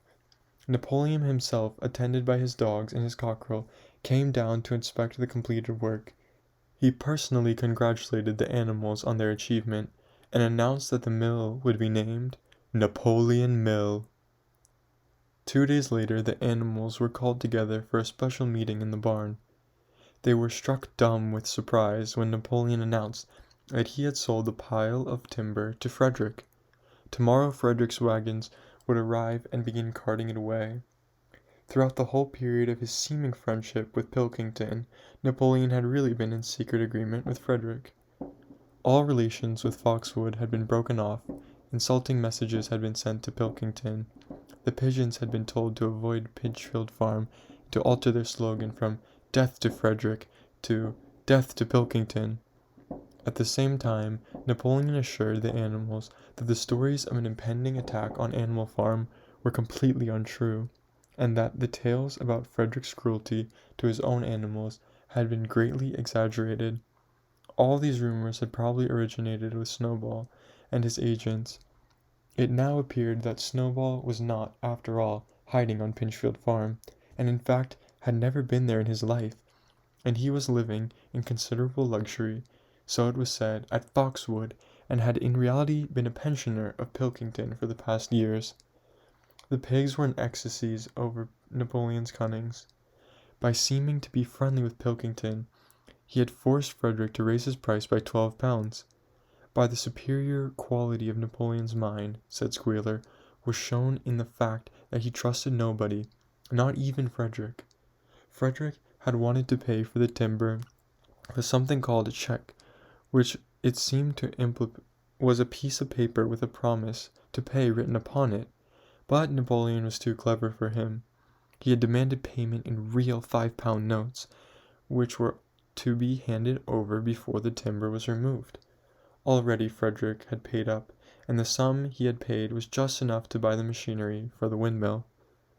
Meanwhile, the timber was being carted away at a high speed. When it was all gone, another special meeting was held in the barn for animals to inspect Frederick's banknotes.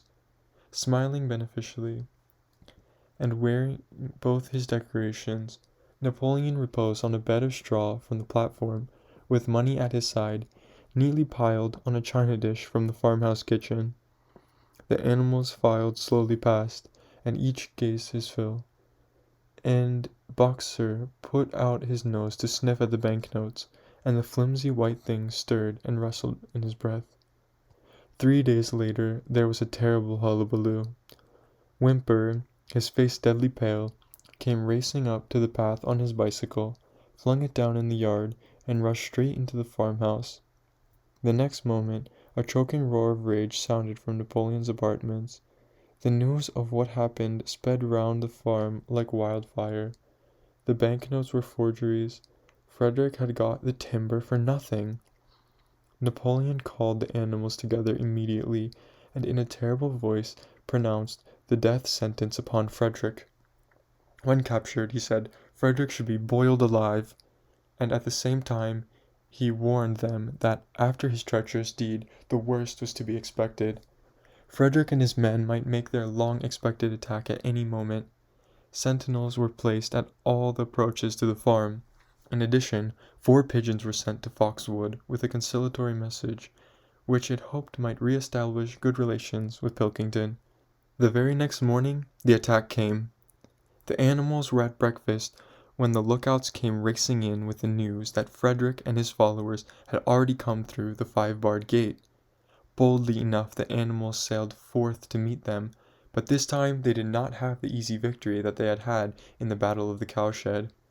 There were 15 men, with a half-dozen guns between them, and they opened fire as soon as they got within 50 yards. The animals could not face the terrible explosions and the stinging pellets, and in spite of the efforts of Napoleon and Boxer to rally them, they were soon driven back. A number of them were already wounded. They took refuge in the farm buildings and peeped cautiously out from chinks and knotholes. The whole of the big pasture, including the windmill, was in the hands of the enemy. For the moment even Napoleon seemed at a loss. He paced up and down without a word, his tail rigid and twitching. Wistful glances were sent in the direction of Foxwood. If Pilkington and his men would help them, the day might yet be won. But at this moment the 4 pigeons, who had been sent out the day before, returned, one of them bearing a scrap of paper from Pilkington. On it was penciled the words, "Serves you right." Meanwhile, Frederick and his men had halted about the windmill. The animals watched them, and a murmur of dismay went round. 2 of the men had produced a crowbar and a sledgehammer. They were going to knock the windmill down. "Impossible!" cried Napoleon. "We have built the walls far too thick for that. They could not knock it down in a week. Courage, comrades!" But Benjamin was watching the movements of the men intently. The 2 with the hammer and the crowbar were drilling a hole near the base of the windmill. Slowly, with an air of almost amusement, Benjamin nodded his long muzzle. "I thought so," he said. "Do you not see what they're doing? In another moment they are going to pack blasting powder into that hole." Terrified, the animals waited. It was almost impossible now to venture out of the shelter of the buildings. After a few minutes the men were seen to be running in all directions. Then there was a deafening roar. The pigeons swirled up into the air, and all the animals except Napoleon flung themselves flat on their bellies and hid their faces. When they got up again, a huge cloud of black smoke was hanging where the windmill had been. Slowly the breeze drifted it away. The windmill had ceased to exist. At this sight the animals' courage returned to them. The fear and despair they felt had a moment earlier were drowned in their rage against this vile, contemptible act. A mighty cry for vengeance went up, and without waiting for further orders, they changed forth in body and made straight for the enemy. This time they did not heed the cruel pellets that swept over them like hail. It was a savage, bitter battle. The men fired again and again, and with the animals got to close quarters lashed out with their sticks and their heavy boots. A cow, 3 sheep, and 2 geese were killed, and nearly everyone was wounded. Even Napoleon, who was directing operations from the rear, had the tip of his tail chipped by a pellet. But the men did not go unscathed either.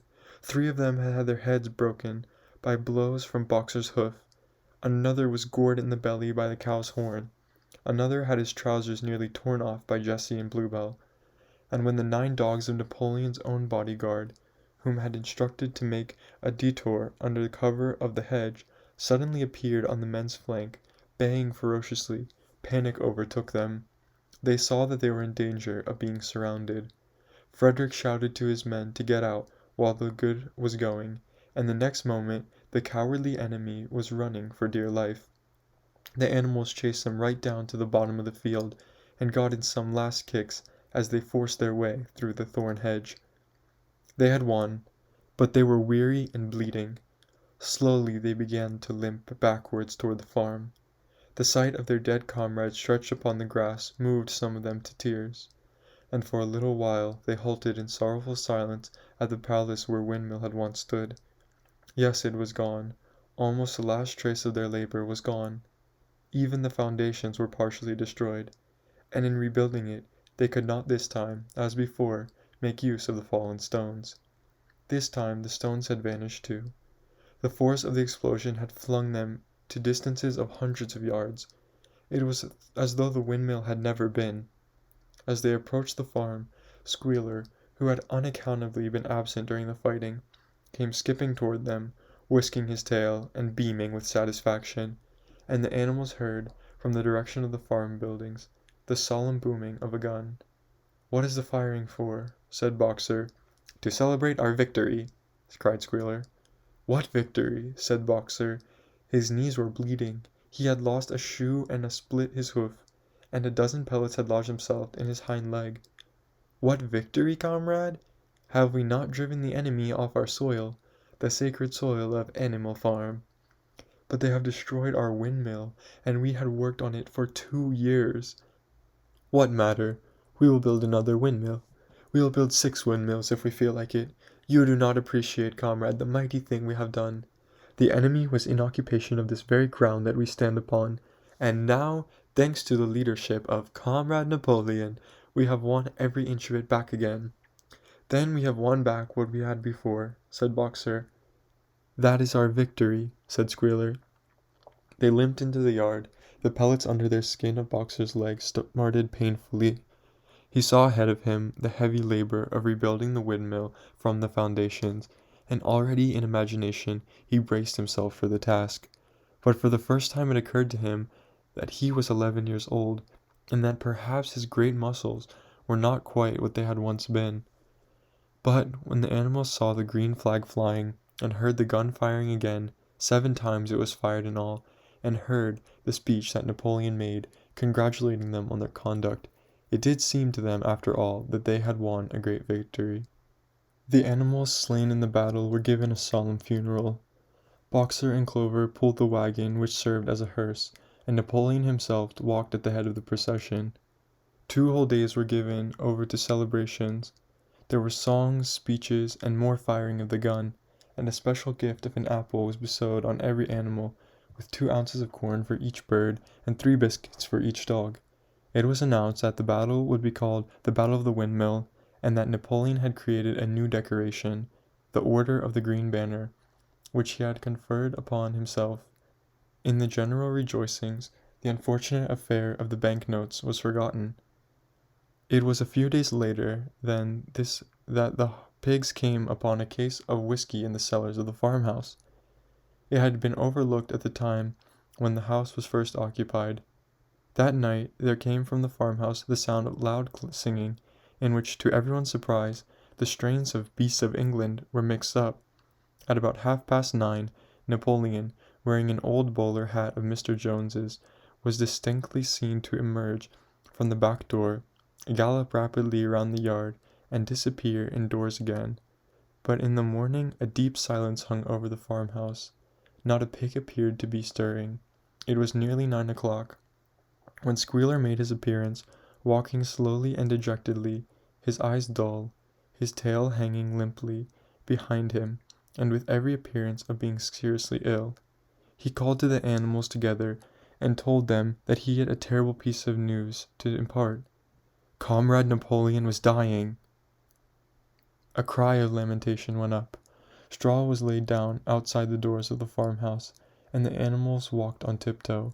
With tears in their eyes, they asked one another what they were to do if their leader were taken away from them. A rumor went round that Snowball had after all contrived to introduce poison into Napoleon's food. At 11 o'clock, Squealer came out to make another announcement. At his last act upon earth, Comrade Napoleon had pronounced a solemn decree. The drinking of alcohol was to be punished by death. By the evening, however, Napoleon appeared to be somewhat better, and the following morning Squealer was able to then tell them that he was well on the way to recovery. By the beginning of that day, Napoleon was back at work, and on the next day it was learned that he had instructed Whymper to purchase in Willingdon some booklets on brewing and distilling. A week later, Napoleon gave orders that the small paddock beyond the orchard, which had previously intended to set aside as a grazing ground for animals who were past work, was to be plowed up. It was given out that the pasture was exhausted and needed reseeding, but it soon became known that Napoleon intended to sow it with barley. About this time, there occurred a strange incident which hardly anyone was able to understand. One night at about 12 o'clock, there was a loud crash in the yard, and the animals rushed out their stalls. It was a moonlight night. At the foot of the end wall of the barn, where the 7 commandments were written, there lay a ladder broken in 2 pieces. Squealer, temporarily stunned, was sprawling beside it, and near at hand there lay a lantern, a paintbrush, and an overturned pot of white paint. The dogs immediately made a ring round Squealer, and escorted him back to the farmhouse as soon as he was able to walk. None of the animals could form any idea as to what this meant, except old Benjamin, who nodded his muzzle with a knowing air, and seemed to understand, but would say nothing. But a few days later, Muriel, reading over the 7 commandments to herself, noticed that there was yet another of them which the animals had remembered wrong. They had thought the 5th commandment was, "No animal shall drink alcohol," but there were 2 words that they had forgotten. Actually, the commandment read, "No animal shall drink alcohol to excess."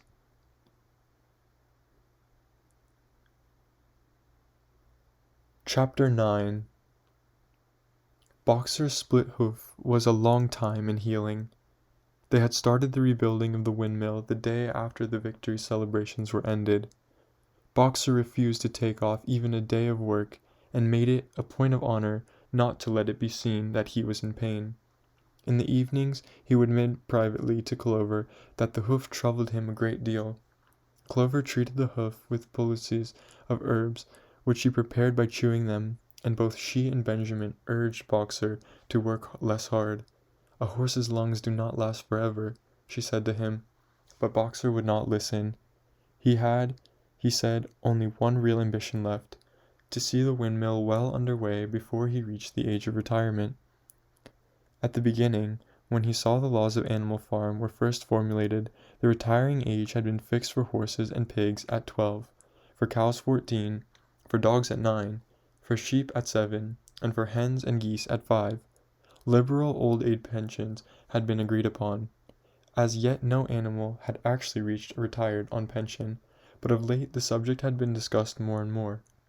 Now that the small field beyond the orchard had been set aside for barley, it was rumored that a corner of the large pasture was to be fenced off and turned into a grazing ground for superannuated animals. For a horse, it was said the pension would be 5 pounds of corn a day, in the winter 15 pounds of hay, with a carrot or possibility of an apple on public holidays. Boxer's 12th birthday was due in the late summer of the following year. Meanwhile, life was hard. The winter was once again cold, as the last one had been, and food was even shorter. Once again all rations were reduced, except those of the pig and the dogs. A too rigid equality in rations, Squealer explained, would have been contrary to the principles of animalism. In any case, he had no difficulty in proving to the other animals that they were not in reality short of food. Whatever the appearances might be, for the time being, certainly, it had been found necessary to make a readjustment of rations. Squealer always spoke of it as a readjustment, never as a reduction.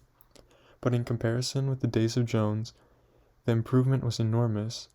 Reading out the figures in a shrill, rapid voice, he proved to them in detail that they had more oats, more hay, more turnips than they ever had in Jones's day, that they worked shorter hours, that their drinking water was better quality, that they lived longer, and that a larger proportion of the young ones survived infancy, and that they had more straw in their stalls, and suffered less from fleas. The animals believed every word of it. Truth to tell, Jones and all he stood for had almost faded out of their memories. They knew the life nowadays was harsh and bare, that they were often hungry and often cold, and that they were usually working when they were not asleep. But doubtless it had been worse in the old days. They were glad to believe so. Besides, in those days they had been slaves, and now they were free, and that made out all the difference, as Squealer did not fail to point out. There were many more mouths to feed now. In the autumn the 4 sows had all littered about simultaneously, producing 31 young pigs between them. The young pigs were piebald, and as Napoleon was the only boar on the farm, it was possible to guess as their parentage. It was announced later that when bricks and timber had been purchased, a schoolroom would be built in the farmhouse garden. For the time being, the young pigs were given their instruction by Napoleon himself in the farmhouse kitchen. They took their exercise in the garden, and were discouraged from playing with other young animals. About this time, too, it was laid down as a rule that when a pig and any other animal met on the path, the other animal must stand aside, and also that pigs of whatever degree were to have the privilege of wearing green ribbons on their tails on Sundays. The farm had had a fairly successful year, but it was still short of money. There were the bricks, sand, and lime for the schoolroom to be purchased, and it would be necessary to begin saving up again for the machinery for the windmill. Then there were lamp oil and candles for the house, sugar for Napoleon's own table. He forbade this to the other pigs, on the ground that it made them fat, and all the usual replacements, such as tools, nails, string, coal, wire, scrap iron, and dog biscuits. A stump of hay and part of the potato crop were sold off, and the contract for eggs was increasing to 600 a week, so that the year the hens barely hatched enough chicks to keep their numbers at the same level. Rations reduced in December were reduced again in February, and lanterns in the stalls were forbidden to save oil. But the pigs seemed comfortable enough, and in fact were putting on weight if anything. One afternoon in late February, a warm, rich, appetizing scent, such as the animals had never smelled before, wafted itself across the yard from the little brew-house, which had been disused in Jones's time, and which stood beyond the kitchen. Someone said it was the smell of cooking barley. The animals sniffed the air hungrily, and wondered whether a warm mash was being prepared for their supper. But no warm mash appeared, and on the following Sunday it was announced that from now onward all barley would be reserved for the pigs.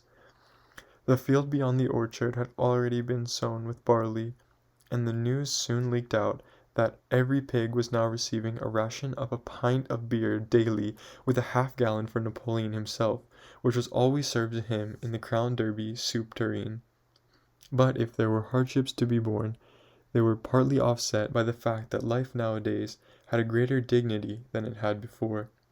There were more songs, more speeches, more processions. Napoleon had commanded that once a week there should be held something called a spontaneous demonstration, the object of which was to celebrate the struggles and triumphs of the animal farm. At the appointed time the animals would leave their work and march round the precincts of the farm in military formation, with the pigs leading, then the horses, then the cows, then the sheep, and then the poultry. The dogs flanked the procession, and at the head of all marched Napoleon's black cockerel.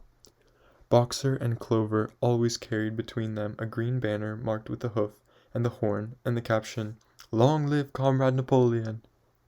Afterwards there were recitations of poems composed in Napoleon's honor, and a speech by Squealer giving particulars of the latest increase in the production of foodstuffs, and on the shot was fired from a gun.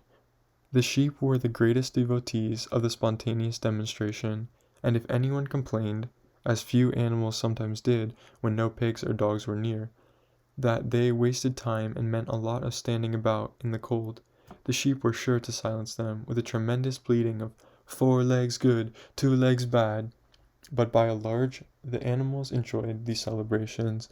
They found it comforting to be reminded that, after all, they were truly their own masters, and that the work they did was for their own benefit, so that, with the songs, the processions, Squealer's lists of figures, the thunder of the gun, the crowning of the cockerel, and the fluttering of the flag, they were able to forget their bellies were empty at least part of the time. In April, Animal Farm was proclaimed a republic, and it became necessary to elect a president. There was only one candidate, Napoleon, who was elected unanimously. On the same day it was given out that fresh documents had been discovered which revealed further details about Snowball's complicity with Jones. It now appeared that Snowball had not, as the animals had previously imagined, merely attempted to lose the Battle of Cowshed by means of stratagem, but had been openly fighting on Jones's side. In fact, it was he who actually been the leader of the human forces, and had charged into battle with the words, "Long live humanity," on his lips. The wounds on Snowball's back, which a few of the animals still remembered to have seen, had been inflicted by Napoleon's teeth. In the middle of the summer, Moses the Raven suddenly reappeared on the farm, after an absence of several years. He was quite unchanged, still did no work, and talked in the same strain as ever about Sugar Candy Mountain. He would perch up on a stump, flap his back wings, and talk by the hour to anyone who listened. "Up there, comrades," he would say solemnly, pointing to the sky with his large beak. "Up there, just on the other side of that dark cloud, that you can see. There it lies, Sugar Candy Mountain, that happy country where we poor animals shall rest forever from our labors." He even claimed to have been there on one of his higher flights, and to have seen the everlasting fields of clover, and the linseed cakes, and lump sugar growing on the hedges. Many of the animals believed him. Their lives now, they reasoned, were hungry and laborious. Was it not right and just that a better world should exist somewhere else? A thing that was difficult to determine was the attitude of the pigs toward Moses. They all declared contemptuously that his stories about Sugar Candy Mountain were lies, and yet they all allowed him to remain on the farm, not working, with an allowance of gill of beer a day. After his hoof had healed up, Boxer worked harder than ever. Indeed, all the animals worked like slaves that year. Apart from the regular work on the farm, the rebuilding of the windmill, there was the schoolhouse for the young pigs, which started in March. Sometimes the long hours on sufficient food were hard to bear, but Boxer never faltered. In nothing that he said or did was there any sign that his strength was not what it had been. It was only his appearance that was a little altered. His hide was less shiny than it used to be, and his great haunches seemed to have shrunken. The others said, "Boxer will pick up when the spring grass comes on." But the spring grass came, and Boxer grew no fatter. Sometimes on the slope leading to the top of the quarry, when he braced his muscles against the weight of some vast boulder, it seemed that nothing kept him on his feet except the will to continue.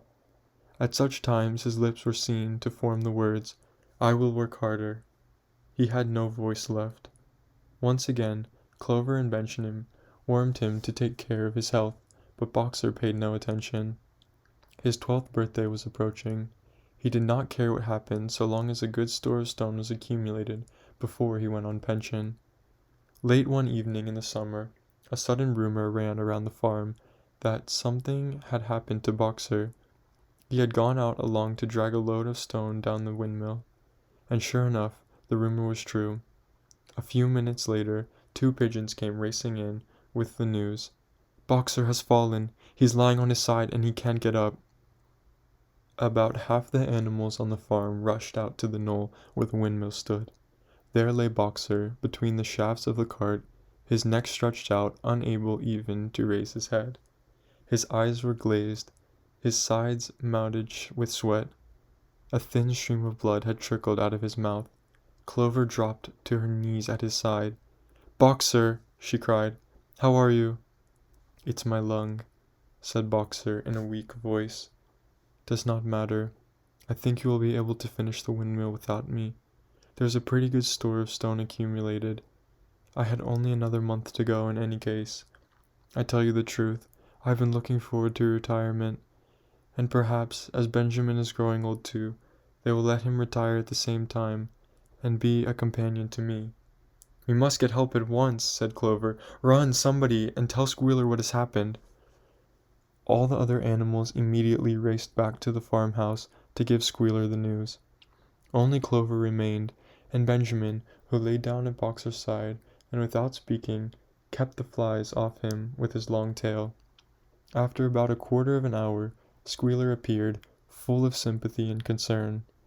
He said that Comrade Napoleon had learned, with his very deepest distress of the misfortune to one of the most loyal workers on the farm, and was already making arrangements to send Boxer to be treated at the hospital at Willingdon. The animals felt a little uneasy at this. Except for Molly and Snowball, no other animal had left the farm, and they did not like to think of their sick comrade in the hands of human beings. However, Squealer easily convinced them that the veterinary surgeon in Willingdon could treat Boxer's case more satisfactorily than could be done on the farm. And about a half an hour later, when Boxer had somewhat recovered, he was with difficulty got to his feet, and managed to limp back to his stall, where Clover and Benjamin had prepared a good bed of straw for him. For the next 2 days, Boxer remained in his stall. The pigs had sent out a large bottle of pink medicine, which they had found in the medicine chest in the bathroom, and Clover administered it to Boxer twice a day after meals. In the evening she lay in his stall and talked to him, while Benjamin kept the flies off him. Boxer professed not to be sorry for what had happened. If he made a good recovery, he might expect to live another 3 years, and he looked forward to the peaceful days that he would spend in the corner of the big pasture. It would be the first time that he had leisure to study and improve his mind.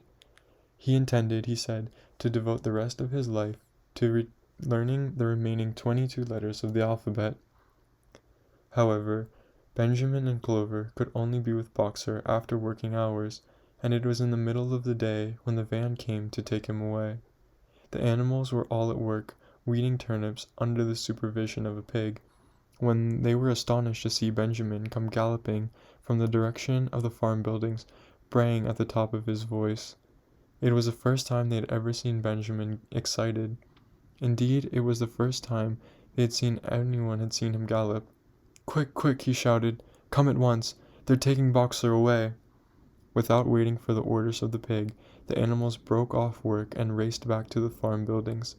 Sure enough, there in the yard was a large van, drawn by 2 horses, with lettering on its side, and a sly man in a low-crowned bowler hat sitting on the driver's seat, and Boxer's stall was empty. The animals crowded around the van. "Goodbye, Boxer," they chorused. "Goodbye." "Fools, fools," shouted Benjamin, prancing round them and stamping the earth with his small hoofs. "Fools! Do you not see what is written on the side of the van?" That gave the animals pause, and there was a hush. Muriel began to spell out the words, but Benjamin pushed her aside, and in the midst of the deadly silence he read: "Alfred Simmons, horse slaughter and glue boiler, Willingdon, dealer in hides and bone meal, kennels supplied." "Do you not understand what that means? They are taking Boxer to the knackers." A cry of horror burst up from the animals. At this moment the man of the box whipped up his horses, and the van moved out of the yard at a small trot. All the animals followed, crying at the top of their voices. Clover forced her way to the front. The van began to gather speed. Clover tried to stir her stout limbs to a gallop, and achieved a canter. "Boxer!" she cried. "Boxer! Boxer! Boxer!" And just at this moment, as though he had heard the uproar outside, Boxer's face, with the white stripe down his nose, appeared at his small window at the back of the van. "Boxer!" cried Clover in a terrible voice. "Boxer, get out! Get out quickly! They're taking you to your death!" All the animals took up the cry of "Get out, Boxer, get out!" But the van was already gathering speed and drawing away from them. It was uncertain whether Boxer had understood what Clover had said, but a moment later his face disappeared from the window, and there was a sound of a tremendous drumming of hoofs inside the van. He was trying to kick his way out. The time had been when a few kicks from Boxer's hoof would have smashed the van to the matchwood, but alas, his strength had left him. and in a few moments the sound of drumming hoofs grew fainter and died away. In desperation, the animals began appealing to the horses, which drew the van to a stop. "Comrades, comrades," they shouted, "don't take your own brother to his death!" But the stupid brutes, too ignorant to realize what was happening, merely set back their ears and quickened their pace. Boxer's face did not reappear at the window. Too late, someone thought of racing ahead and shutting the 5-barred gate, but in another moment the van was through it and rapidly disappearing down the road. Boxer was never seen again. 3 days later, it was announced that he had died in the hospital at Willingdon, in spite of receiving every attention a horse could have. Squealer came to announce the news to the others. He had, he said, been present during Boxer's last hours. "It was the most affecting sight I've ever seen," said Squealer, lifting his trotter and wiping away his tear. "I was at his bedside at the very last, and at the end, almost too weak to speak, he whispered in my ear that his sole sorrow was to have passed on before the windmill was finished. 'Forward, comrades,' he whispered, 'forward in the name of rebellion. Long live Animal Farm! Long live Comrade Napoleon! Napoleon is always right.' Those were his very last words, comrades." Here Squealer's demeanor suddenly changed. He fell silent for a moment, and his eyes darted suspicious glances from side to side before he proceeded. It had come to his knowledge, he said, that a foolish and wicked rumor had been circulated at the time of Boxer's removal. Some of the animals had noticed that the van which took away Boxer was marked "Horse Slaughterer," and had actually jumped to the conclusion that Boxer was being sent to the knackers. It was almost unbelievable, said Squealer, that any animal could be so stupid. "Surely," he cried indignantly, whisking his tail, and skipping from side to side, "surely they knew that their beloved leader, Comrade Napoleon, better than that." But the explanation was really very simple. The van had previously been the property of the knacker, and had been bought by the veterinary surgeon, who had not yet painted the old name out. That was how the mistake had arisen.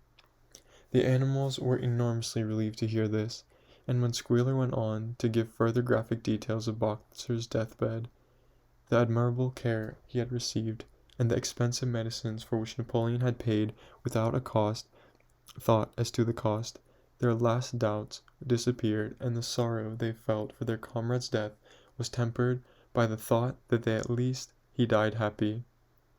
Napoleon himself appeared at the meeting on the following Sunday morning, and pronounced a short oration in Boxer's honor. It had not been possible, he said, to bring back their lamented comrade's remains for interment on the farm, but he had ordered a large wreath be made in the laurels in the farmhouse garden and sent to be placed on Boxer's grave, and in a few days' time the pigs intended to hold a memorial banquet in Boxer's honor. Napoleon ended his speech with a reminder of Boxer's two favorite maxims: "I will work harder," and "Comrade Napoleon is always right," maxims, he said, which every animal would do well to adopt as his own. One day, appointed for the banquet, a grocer's van drove up from the Willingdon and delivered a large wooden crate at the farmhouse. That night there was a sound of uproaring singing, which was followed by what sounded like a violent quarrel, and ended at about 11 o'clock, with a tremendous crash of glass. No one stirred in the farmhouse before noon on the following day, and the word went round that from somewhere or other the pigs had acquired the money to buy themselves another case of whiskey.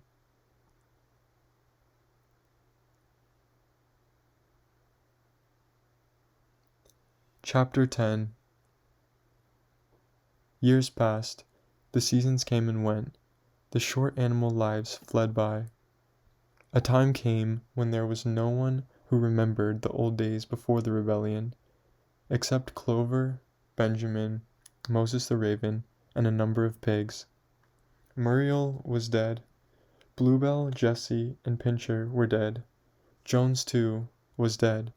He had died in an inebriated home in another part of the country. Snowball was forgotten. Boxer was forgotten, except by the few who had known him. Clover was an old stout mare now, stiff in the joints with a tendency to rheumy eyes. She was 2 years past the retiring age, but in fact no animal had ever actually retired.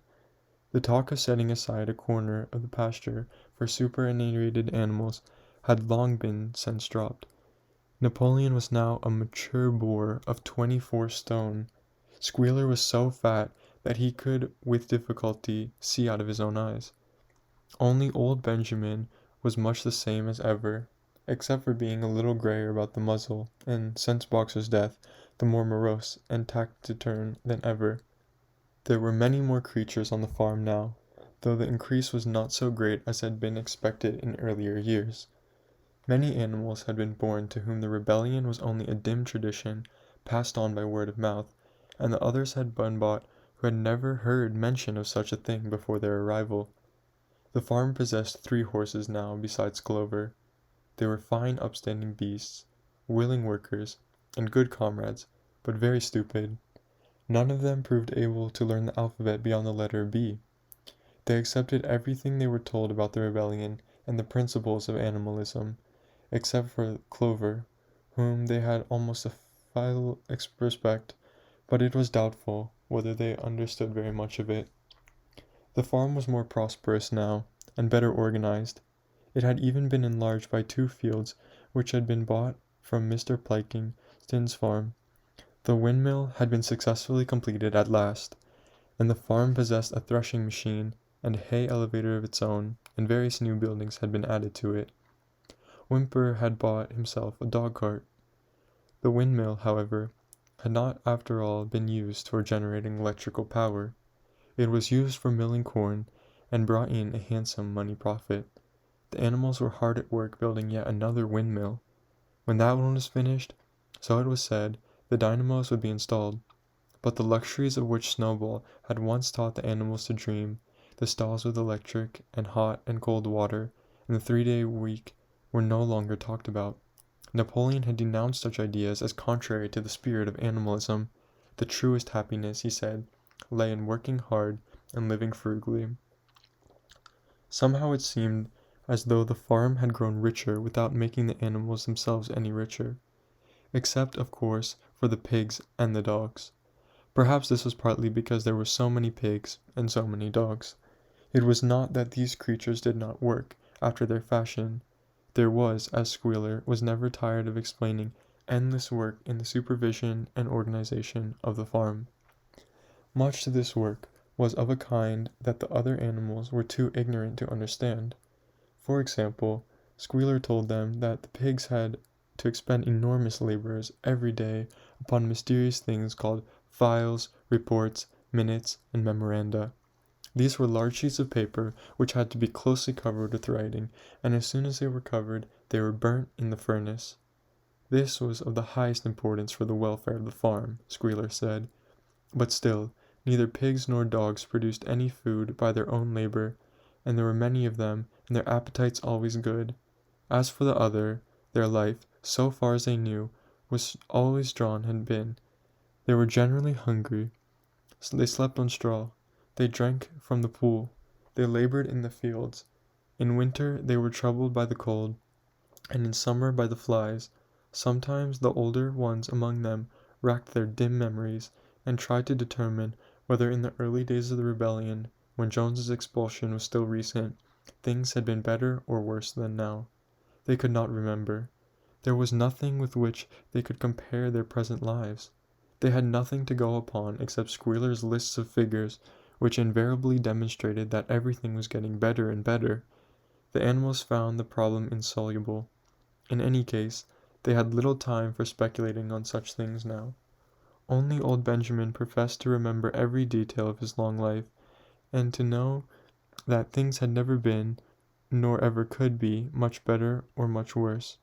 Hunger, hardship, and disappointment being, so he said, the unalterable law of life. And yet the animals never gave up hope. More, they never lost, even for an instant, their sense of honor and privilege in being members of Animal Farm. They were still the only farm in the whole country, in all of England, owned and operated by animals. Not only one of them, not even the youngest, not even the newcomers who had been brought from the farm 10 or 20 miles away ever ceased to marvel at that. And when they heard that gun booming and saw the green flag fluttering at the masthead, their hearts swelled with imperishable pride, and the talk always toward their heroic days, the expulsion of Jones, and the writing of the 7 Commandments, the great battles in which the human invaders had been defeated. None of the old dreams had been abandoned. The republic of the animals which Major had foretold, when the green fields of England should be untrodden by human feet, was still believed in. Some day it was coming. It might not be soon. It might not be with the lifetime of any animal now living, but it was coming. Even the tune of Beasts of England was perhaps hummed secretly here and there. At any rate, it was a fact that every animal on the farm knew it, though no one would have ever dared to sing it aloud.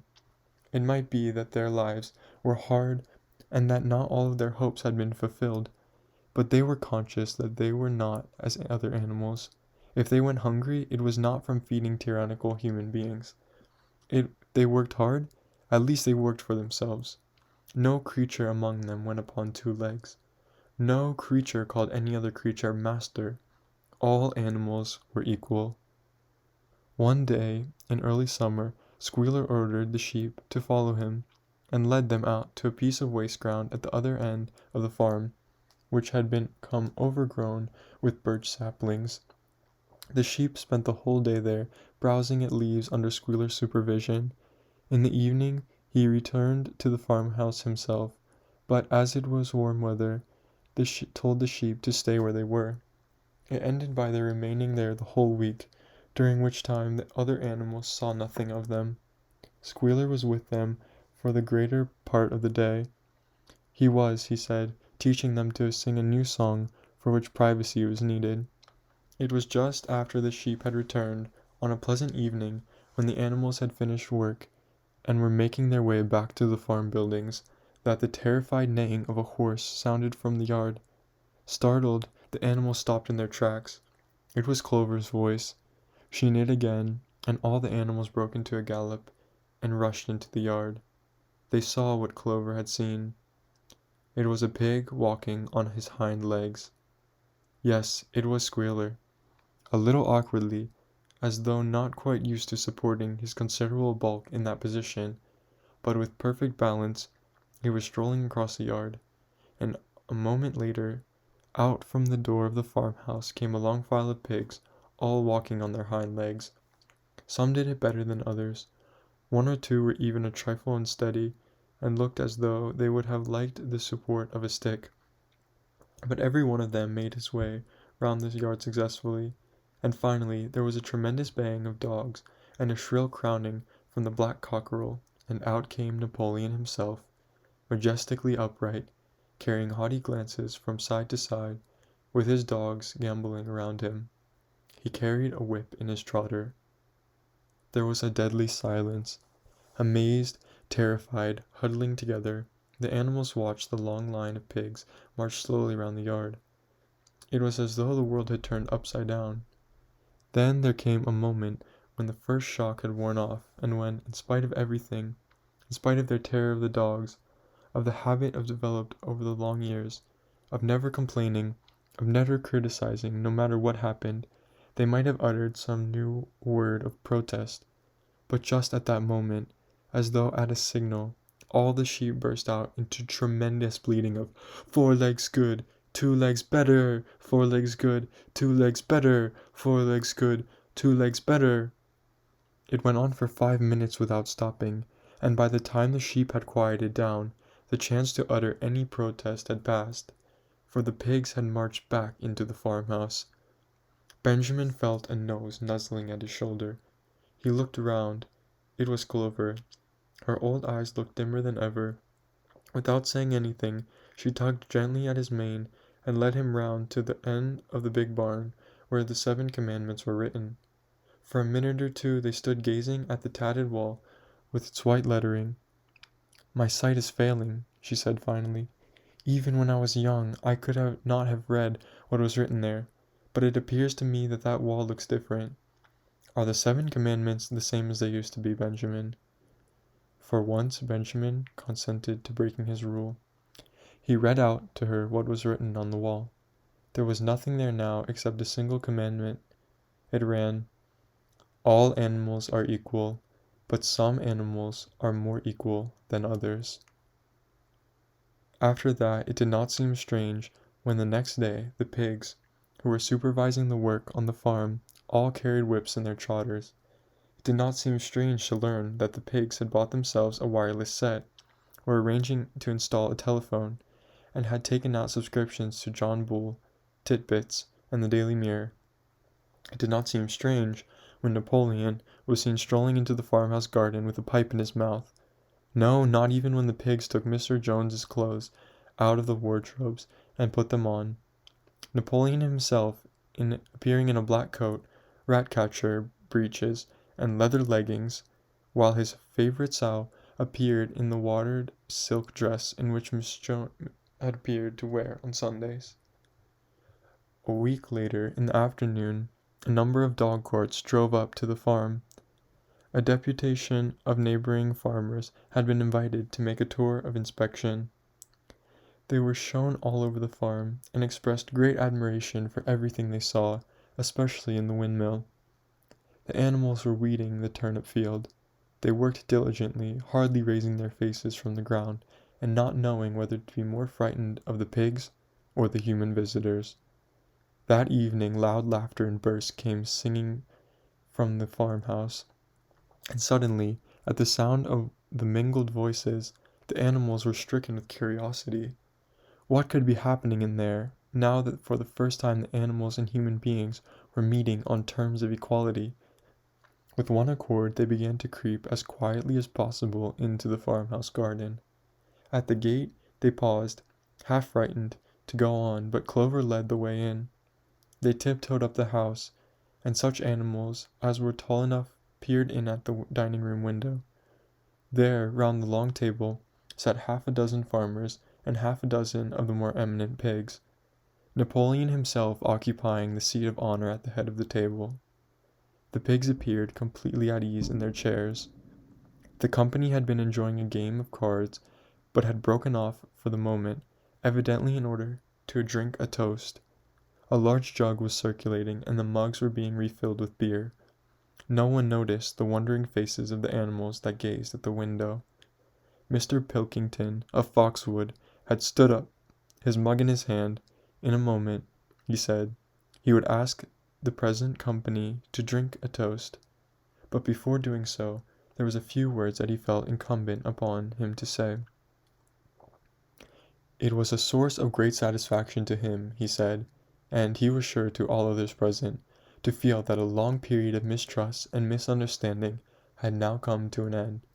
There had been a time, not that he or any of the present company had shared such sentiments, but there had been a time when the respected proprietors of Animal Farm had been regarded, he would not say with hostility, but perhaps with an uncertain measure of misgiving, by their human neighbors.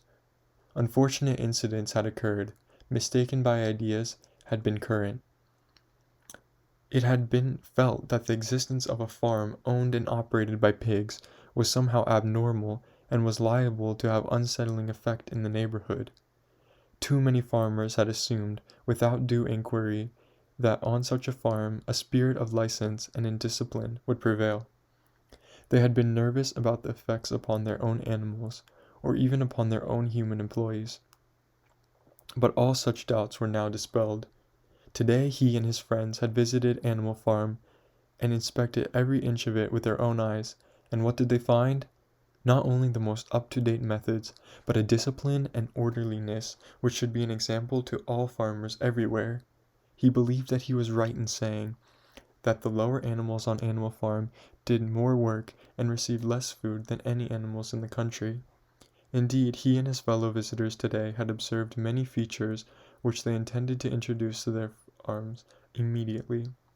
He would end his remarks, he said, by emphasizing once again the friendly feelings that subsisted and ought to subsist between Animal Farm and its neighbors.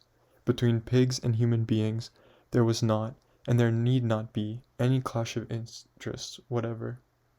Their struggles and their difficulties were one. Was not the labor problem the same everywhere? Here had become apparent that Mr. Pilkington was about to spring some carefully prepared witticism on the company, but for a moment he was too overcome by amusement to be able to utter it. After much choking, during which his various chins turned purple, he managed to get out. "If you have your lower animals to contend with," he said, "we have our lower classes." This bon mot set the table in a roar, and Mr. Pilkington once again congratulated the pigs on the low rations, the long working hours, and the general absence of pampering which he had observed on Animal Farm. And now, he said, finally, he would ask the company to rise to their feet and make certain that their glasses were full. "Gentlemen," concluded Mr. Pilkington, "gentlemen, I give you a toast. To the prosperity of Animal Farm." There was enthusiastic cheering and stamping of feet. Napoleon was so gratified that he left his place and came round to the table to clink his mug against Mr. Pilkington's before emptying it. When the cheering had died down, Napoleon, who had remained on his feet, intimated that he, too, had to say a few words. Like all of Napoleon's speeches, it was short and to the point. He, too, he said, was happy that the period of misunderstanding was at an end.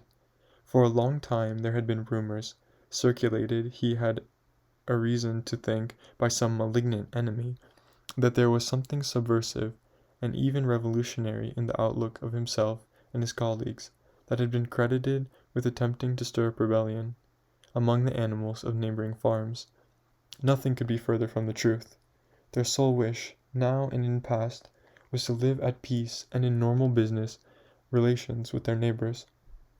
This farm, which he had the honor to control, he added, was a cooperative enterprise. The title deeds, which were in his own possession, were owned by the pigs jointly.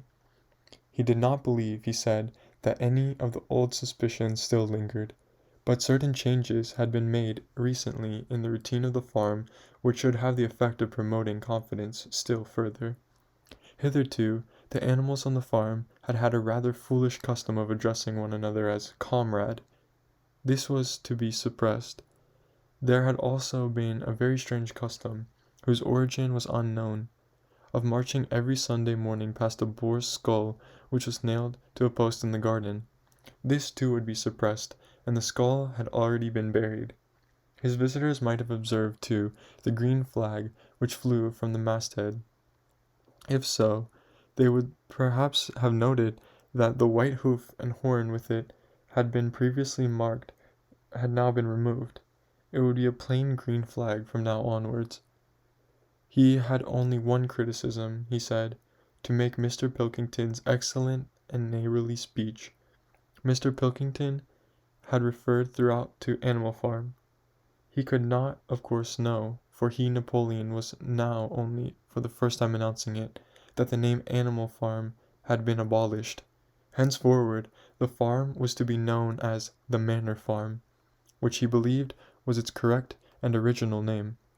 "Gentlemen," concluded Napoleon, "I will give you the same toast as before, but in a different form. Fill your glasses to the brim. Gentlemen, here is my toast.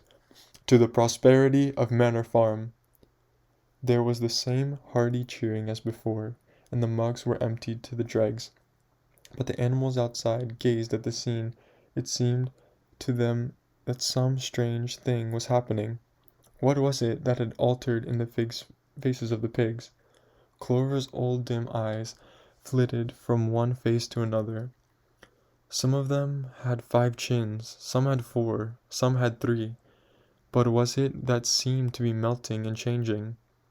Then, the applause having come to an end, and the company took up their cards, and continued the game that had been interrupted, and the animals crept away silently. But they had not gone 20 yards when they stopped short. An uproar of voices was coming from the farmhouse. They rushed back and looked through the window again. Yes, a violent quarrel was in progress. They were shouting, banging on the table, sharp suspicious glances, furious denials.